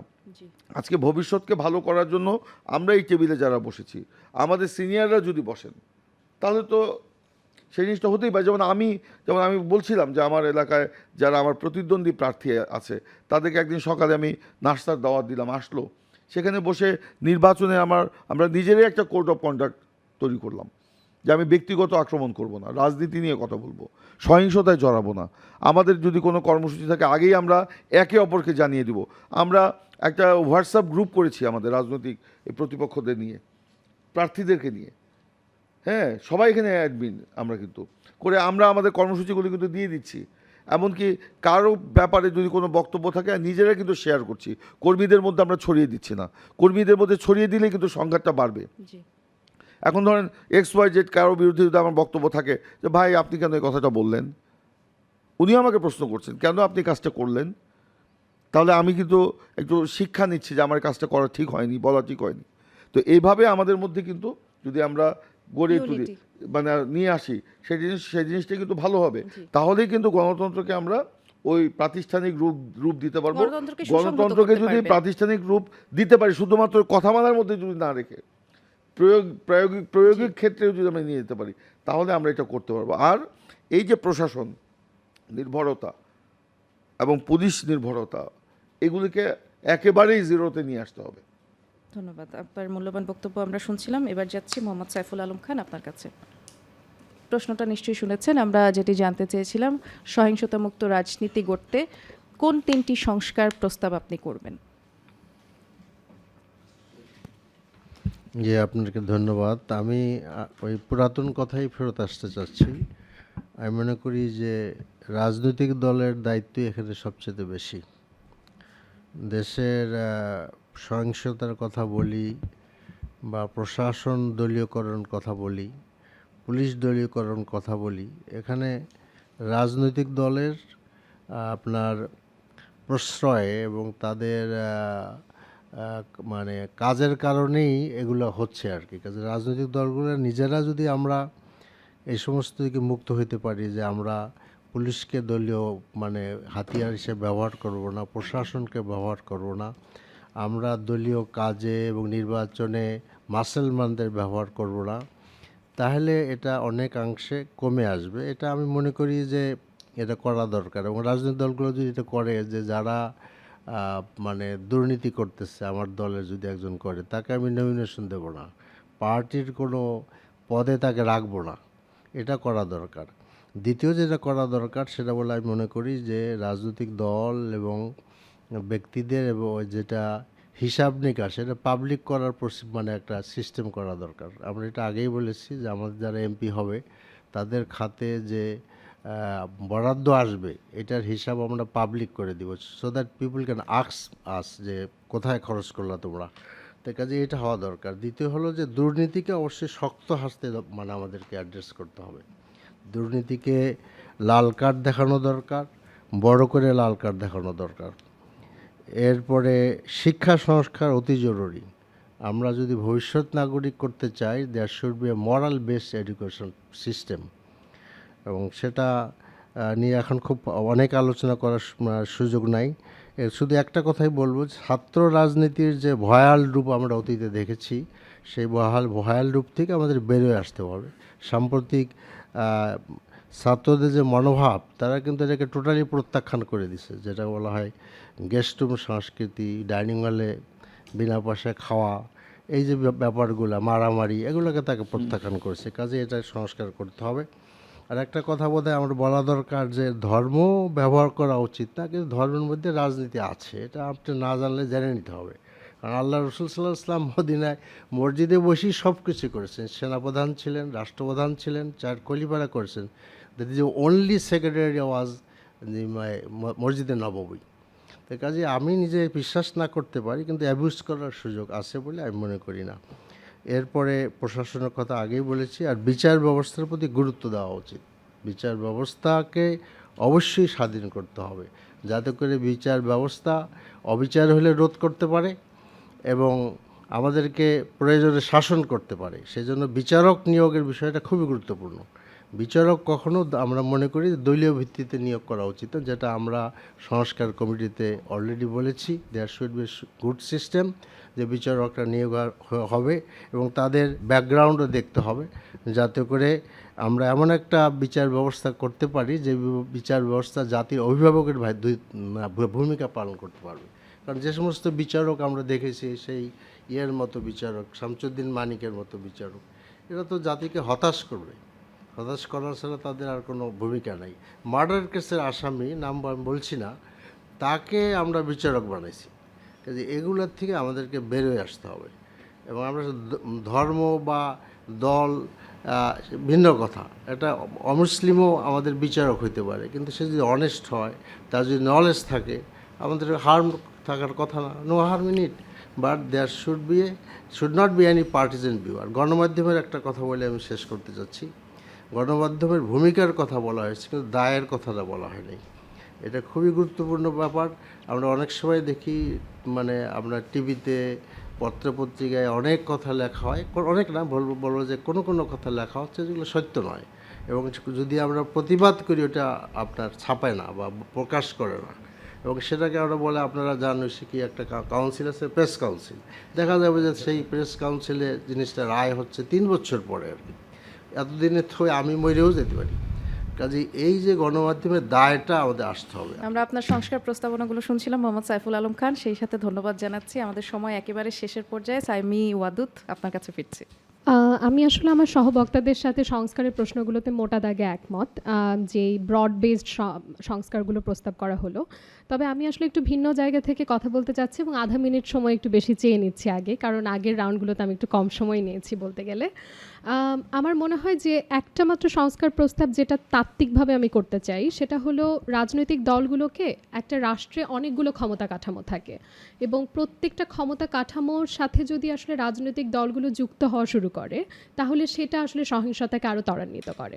এবং এটাকে যদি একটু ব্যাখ্যা করে বলি, যেমন রাষ্ট্রের অনেকগুলো আসলে ক্ষমতা কাঠামোর প্রেক্ষিতে কতগুলো অপর থাকে, যেটাকে আমরা একাডেমিক্যালি আদার বলি আর কি। এখন একটা তো খুবই প্রেডিক্টেবল আদার, সেটা হচ্ছে পলিটিক্যাল আদার। সরকার তো সবগুলো রাজনৈতিক দল গঠন করবে না, বা ক্ষমতাও সবগুলো রাজনৈতিক দল এক্সারসাইজ করবে না। এখন যারা ক্ষমতা এক্সারসাইজ করছেন না, তারা হচ্ছে রাজনৈতিক আদার বা রাজনৈতিক অপর। কিন্তু একই সাথে আসলে আইডেন্টিটির ওপর বেস করে বা পরিচয়ের উপর বেস করেও একটা ক্ষমতা কাঠামো আছে, এবং সেটার প্রেক্ষিতে অনেকগুলো আদার আছে। যেমন প্রথমতই তো অনেকেই বলেছেন আসলে আমার সহবক্তারা, যে ডমিনেন্ট ধর্ম এবং বিশ্বাস যারা অনুসরণ করেন না, তারা একটা আদার কনস্টিটিউট করেন। ডমিনেন্ট নৃতাত্ত্বিক পরিচয় যারা বহন করেন না, তারা একটা আদার কনস্টিটিউট করেন। এবং যারা পুরুষ নন, তারা কিন্তু একটা আদার কনস্টিটিউট করেন ওই ক্ষমতা কাঠামোতে। তৃতীয়ত আসলে আমি যদি বলি যে আমাদের মানে মেজরিট্যারিয়ান অথবা পপুলিস্ট ক্ষমতা অথবা যে ধরনের ক্ষমতায় বলি না কেন, সেই ক্ষমতাকে theoretically to hold them into account media এবং অ্যাকাডেমিয়া, থিওরেটিক্যালি বলছি, তারা একটা প্রাতিষ্ঠানিক আদার। কিন্তু এখন আসলে আমরা সহিংসতার ক্ষেত্রে যেটা একটা ট্রেডিশনাল ফর্ম দেখতাম, যে হ্যাঁ দলের দুপক্ষের মধ্যে সংঘর্ষ অথবা দুটো দলের মধ্যে সংঘর্ষ, কিন্তু এখন কিন্তু সহিংসতার স্বরূপটা চেঞ্জ হয়ে যাচ্ছে, কারণ ক্ষমতা কাঠামোগুলো এখন ডিফিউজড। কাজে এই জায়গায় দেখা যাচ্ছে এই আদারগুলোকে কিন্তু ধরে ধরে আক্রান্ত করা হচ্ছে। এবং অবশ্যই আমি একমত যে এটি আগেও হয়েছে, এখনও হচ্ছে। তবে আমার মনে হয় যে আগের আলাপটা আসলে অনেক জায়গাতে হোয়াট অ্যাবাউটিজমের একটা সাইকেল তৈরি করে। আমাদের অনেক সময় বর্তমানের গ্রেভিটিটা বুঝে মনে হয় অ্যাড্রেস করা দরকার, যেন আমরা সামনের দিকে এগোতে পারি। এবং একই সাথে আমার মনে হয় যে এটাও জরুরি যে জবাবদিহিতা যেন গণমাধ্যম এবং একাডেমিয়া নিশ্চিত করা যায়, কারণ এটিও খুব গুরুত্বপূর্ণ আসলে। তবে একই সাথে আমি আরেকটা কথা বলে শেষ করতে চাইবো, যে কিছু কিছু জায়গায় আমরা যখন এই ক্ষমতা কাঠামোর ডিফিউশনটা দেখি, অথবা ক্ষমতা কাঠামোর কেন্দ্রতে যখন আমরা দেখি যে রাজনৈতিক দলগুলো একাত্মতা প্রকাশ করছেন, অথবা তারা নিজেদের ভাষা দিয়ে তারা কিভাবে যে আলাদা সেটা ঠিক প্রকাশ করতে পারছেন না, তখন কিন্তু আমরা আসলে নাগরিক হিসেবে ভাবতে বাধ্য হই যে হয়তোবা প্রত্যেকটা ক্ষমতা কাঠামোর সংশ্লিষ্ট যে সহিংসতা, সেটাতে হয়তো রাজনৈতিক দলগুলোর একটা সম্মতি আছে। অসংখ্য ধন্যবাদ। অনেক ধন্যবাদ সাইমি ওয়াদুদ। এবার যাচ্ছি ডাক্তার সাজিদুল হক রুবেল, আপনার কাছে। তো সেই ক্ষেত্রে প্রশ্নটি হয়তো ছিল যে কোন তিনটি সংস্কার প্রস্তাব করবেন সবচেয়ে গুরুত্বপূর্ণ। আমি আমার আলোচনা সেই জায়গায় রাখার চেষ্টা করছি আর কি। প্রথমে একটি কথা বলে রাখি যে আমাদের দেশের এই যে আপনি সত্যি সত্যি যদি সংঘাত এবং সংঘর্ষ থেকে হচ্ছে দেশকে বাঁচাতে চান, রাজনীতিকে বাঁচাতে চান, নির্বাচনকে বাঁচাতে চান, তাহলে কি করতে হবে? তাহলে একটা জিনিস করতে হবে কি, অনেক কাল আগে, কয়েক দশক আগে এদেশে একজন শাসক বলেছিলেন, I will make the politics difficult for the politician. আমাদের ঠিক এই কথাটাকে উল্টায় দিতে হবে, we will make the politics easier for the politician. পলিটিশিয়ানরা পলিটিক্স করবে, retired army officer, retired corrupted bureaucrat, তারপর হচ্ছে কোটি কোটি হাজার হাজার কোটি টাকার মালিক, এদের যদি হচ্ছে আপনি নমিনেশন দিয়ে থাকেন এবার, কিংবা বড় টপ টেররের একদম মানে আপন ভাই আপন বোন বা টপ টেররের যে গডফাদার ছিল, লিস্টেড টেররের যে ছিল, তাদেরকে যদি আপনি নমিনেশন দিয়ে থাকেন, এবং হচ্ছে সার্বিকভাবে যারা ইতিমধ্যে হচ্ছে কনভিক্টেড তাদেরকে যদি আপনি নমিনেশন থাকেন, হ্যাঁ তারা অনেক বছর আগে কনভিক্টেড ছিল, বা আপনি এখন বলতে পারেন যে এটা তো হচ্ছে অমুক স্বৈরাচারের সরকারের আমলে কনভিক্টেড ছিলেন, ইত্যাদি ইত্যাদি বিষয় দিয়ে আপনি হচ্ছে গিয়ে শাক দিয়ে মাছ ঢাকতে পারেন। কিন্তু পলিটিক্স যদি হচ্ছে ক্রিমিনালদের হাতে রাখেন, পলিটিক্স যদি হচ্ছে যারা পাওয়ারকে অ্যাবসলুট করবার জন্য হচ্ছে বিভিন্ন সময় বিভিন্ন সরকারকে সহায়তা করেছেন, তাদের কাছে হাতে রাখেন পলিটিক্সকে, তাহলে আপনি এই পলিটিক্যাল লিডারশিপ এবং পলিটিক্সকে কখনোই আপনি সংঘাত এবং সংঘর্ষ থেকে বের করতে পারবেন না। 1 নম্বর সংস্কার সেই জায়গায় করতে হবে। 2 নম্বর কথা হচ্ছে, এই যে দেবপ্রিয় ভট্টাচার্যকে প্রধান করে একটা কমিশন হয়েছিল, সেটার যে একটা শ্বেতপত্র এসেছিল, সেই শ্বেতপত্র, সেই অর্থনীতির প্রস্তাবের কোনো আপনার আজ অবধি কোনো কাজ হয় নাই, কোনো সংস্কার করা হয় নাই। আমি আমার আলোচনার প্রথম রাউন্ডে ফার্স্টে গিয়ে কথাটা বলেছিলাম, রাজনীতি হচ্ছে অর্থনীতির ঘনীভূত রূপ, অর্থাৎ অর্থনীতিতে লুটপাটের জায়গাটা আপনি ওপেন রাখবেন, অর্থনীতিতে দুর্নীতির সব জায়গাটা আপনি ওপেন রাখবেন, তারপর আপনি দুদককে খুব কমে মানে আপনি সংস্কার করবেন, পুলিশকে খুব কম সংস্কার করবেন, কিচ্ছু হবে না, কিচ্ছু হবে না। অর্থনীতির সেই জায়গাটা, সেই লুটপাটের সেই জায়গাটাকে দৃশ্যমান করতে হবে। সেই শ্বেতপত্রকে ধরে আমাদের সংস্কার যদি আমরা করতে পারতাম বিগত 18 মাসে, তাহলে হয়তো আমরা আসলে বাংলাদেশকে একটি নতুন জায়গায়, নতুন মোড়ে নিয়ে যেতে পারতাম। আমাদের সাইফুল ভাই, তিনি আমার অনেক সিনিয়র, অনেক শ্রদ্ধেয়, তিনি দীর্ঘ সময় ধরে জামাত ইসলাম করছেন। আমারও ধর্ম সম্পর্কে ছোটোখাটো পড়াশোনা আছে, আমার পারিবারিক উদ্যোগে, বা আমাদের স্কুলে ম্যাট্রিক পরীক্ষা পর্যন্ত একটা বাধ্যতামূলক সাবজেক্ট ছিল। আমার জ্ঞান নিশ্চয়ই কম আছে, তিনি আমাকে সহায়তা করবেন, হয়তো এই প্রোগ্রামে না, বাইরে করবেন। রাজনীতি করতে হবে, ধর্মের রাজনীতির সম্পর্কের ব্যাপারে তিনি বলেছিলেন। আমি একটি প্রশ্ন ছুড়ে এখান থেকে বিদায় নিতে চাচ্ছি, কোরআন শরীফের কোন আয়াতে, কোন সূরায় বা কোন আয়াতে আছে ইসলামী রাজনীতি করতে হবে? ইসলামী রাজনীতি শব্দটি কোরআন শরীফের, পবিত্র কোরআনের কোন জায়গায় আছে, এটা তিনি বলবেন আর কি, ব্যক্তিগতভাবে আমি আশা করি। সবাইকে ধন্যবাদ। অনেক ধন্যবাদ। আমরা শুনছিলাম আপনার কথা, সবশেষ আসছি তাজনুবা জাবিন আপনার কাছে। আমি খুব স্পেসিফিক কথা বলবো এবং সময় কম নিব, এটাও একটা নতুন রাজনৈতিক বন্দোবস্তের অংশ। 3টা সংস্কারের কথা যদি আমি বলি, একদম প্রথমে আমি খুব আকাশ কুসুম অনেক কিছু বলে ফেলবো না, বাংলাদেশে বেসিক রিফর্ম লাগবে। প্রথম হচ্ছে রাজনৈতিক দলগুলো নিজেদের মধ্যে সংস্কার, এটা খুবই জরুরি। আপনি ক্ষমতায় যাওয়ার আগে রাজনৈতিক দলগুলোর মধ্যে যদি গণতান্ত্রিক চর্চা দেখাতে না পারেন, নিয়মিত কাউন্সিল করে যদি আপনার নেতা নির্বাচিত করতে না পারেন, অভ্যন্তরীণ শৃঙ্খলা যদি মেনটেন করতে না পারেন, তাহলে আপনি যখন ক্ষমতার কাছাকাছি যাবেন তখন হাজারে হাজারে বহিষ্কার করে এটা একটা গর্ব করার মতো না, এটা একটা অ্যালার্মিং সাইন। কারণ গত 17 বছরে কাউকে বহিষ্কার করা লাগে নাই, যখনই ক্ষমতার কাছাকাছি যাওয়া হলো তখনই কিন্তু হাজারে হাজারে বহিষ্কার করা হচ্ছে। সো নিয়মিত যদি রাজনৈতিক দলগুলোর অভ্যন্তরীণ একটা গণতান্ত্রিক চর্চা থাকে, সেটাই রিফ্লেক্ট হবে যখন ওই দলটা ক্ষমতায় যাবে। 2 নাম্বার হচ্ছে নির্বাহী যে আমাদের বিভাগ আছে, সেটার সংস্কার খুবই জরুরি। আপনি সাংবিধানিক প্রতিষ্ঠানগুলোর প্রধান যদি আপনার নিজের লোক বসান, তাহলে দুদক আপনাকে কখনো জবাবদিহি করবে না, নির্বাচন কমিশন, মানবাধিকার কমিশন কখনো আপনার জন্য কাজ করবে না, সবসময় সরকারের ওই প্রধানমন্ত্রীর জন্য কাজ করবে। সো প্রধানমন্ত্রীর ক্ষমতা বিকেন্দ্রীকরণ এবং তার নির্বাহী ক্ষমতার জবাবদিহিতা, এটা নিশ্চিত করতেই হবে, এটা ম্যান্ডেটরি রিফর্ম বাংলাদেশের গণতান্ত্রিক উত্তরণের জন্য। 3 নম্বরে আমি যেটা বলবো সেটা হচ্ছে নারীদের ক্ষমতায়ন, নারীদের অধিকার, নারীদের স্বাধীনতা, এগুলো সব বুকি সোয়াড, এবং পলিটিশিয়ানরা খুব সুন্দর সুন্দর বক্তব্য দেয় এই শব্দগুলো ব্যবহার করে, কিন্তু এটা কাগজে কলমে হয় না। খুবই দুঃখজনক, গত 15 মাসে একটা একটা রাজনৈতিক দল রাজি হয় নাই এই সামনের সংসদে 100টা আসন সরাসরি ভোটে নারীদেরকে দেওয়ার জন্য, এবং রাজনৈতিক দলগুলোর মধ্যে নারী নাই। এই যে আমি রাজনৈতিক দলের সংস্কার বলছি, প্রত্যেকটা দলে 33% নারী সদস্য থাকা লাগে। আপনি যখন সহিংসতা কমাবেন, আপনাকে অবশ্যই বাংলাদেশের 6 কোটি নারী ভোটার, এবার অর্ধেক জনগোষ্ঠীকে অবশ্যই আপনাকে রাজনৈতিক হিস্সা করতে হবে, তা না হলে সহিংসতা বন্ধ হবে না, কখনোই বন্ধ হবে না। 3 নাম্বার, এখানেই আমি আরেকটা বলবো যে গণমাধ্যমের সংস্কার। একজন বললেন যে গণমাধ্যম আমাদের হাতে নাই। বুলিং কিন্তু আসলে শুধু নারীরা হয় না, পুরুষও হয়, প্রচণ্ডভাবে হয়। আপনি দেখবেন নারীদেরকে করে ক্যারেক্টার অ্যাসোসিনেশন, আর পুরুষদেরকে ক্যারেক্টার অ্যাসোসিনেশন করে যে দুর্নীতি দিয়ে, ভুল তথ্য দিয়ে, মিস ইনফরমেশন দিয়ে। সো পুরুষরাও কিন্তু আপনার বুলিংয়ের শিকার হয়। গণমাধ্যমকে কেন সংস্কার করা লাগবে? আমাদের এখানে একটা ব্যবসায়ী গোষ্ঠীর কাছে 18-19টা করে মিডিয়া, তাহলে পুরো মিডিয়াটাতে একটা সাইডে আপনি 18-19টা মিডিয়াতে কিভাবে আপনি নির্ধারণ করবেন? একটা ফোন কল যাবে 19টা মিডিয়াতে, ওর পক্ষেই নিউজ যাবে, ওই দলের পক্ষে নিউজ যাবে, যার উপর ওই ব্যবসায়ী প্রতিষ্ঠান যে রাজনৈতিক দলের সাথে সংশ্লিষ্ট বা যে ঘেঁষা। সো গণমাধ্যমকে আপনার নিরপেক্ষ করতে হবে, স্বাধীন করতে হবে। এবং এই যে বিভিন্ন গণমাধ্যমের উপর হামলা, যখন আপনার মাহমুদুর রহমান সাহেব আক্রান্ত হয়েছে এক পক্ষ চুপ থেকেছে, যখন নুরুল কবির সাহেব আক্রান্ত হয়েছে আরেক পক্ষ চুপ থেকেছে। দুই পক্ষকেই সরব হতে হবে এবং সবার ক্ষেত্রেই। সো এটা যদি আপনি গণমাধ্যমের সংস্কার না করেন, আপনি যদি রুটে আপনি সংস্কার না করেন, কখনোই সহিংসতা বন্ধ হবে না। ধন্যবাদ। অনেক ধন্যবাদ তাজনাবা জাবিন আপনাকে, ধন্যবাদ আজকের আলোচক বৃন্দদের, আর সবচেয়ে বেশি ধন্যবাদ জানাচ্ছি ডেমোক্রেসি ইন্টারন্যাশনালকে এরকম একটি নাগরিক সংলাপ আয়োজন করার জন্য, যার সাথে যমুনা টেলিভিশনও ছিল। আমরা আজ ভিন্ন ভিন্ন মত, ভিন্ন ভিন্ন অবস্থান থেকে কথা বলেছি, কিন্তু আমরা সবাই এক জায়গায় এসে একমত। সংঘাত কখনোই সমাধান নয়, আর সহিংসতা কখনো রাজনীতির ভাষা হতে পারে না। আজকের আলোচনা হয়তো শেষ হয়ে গেছে, কিন্তু আমাদের যে দায়িত্ব সেটি কিন্তু শেষ হয়নি।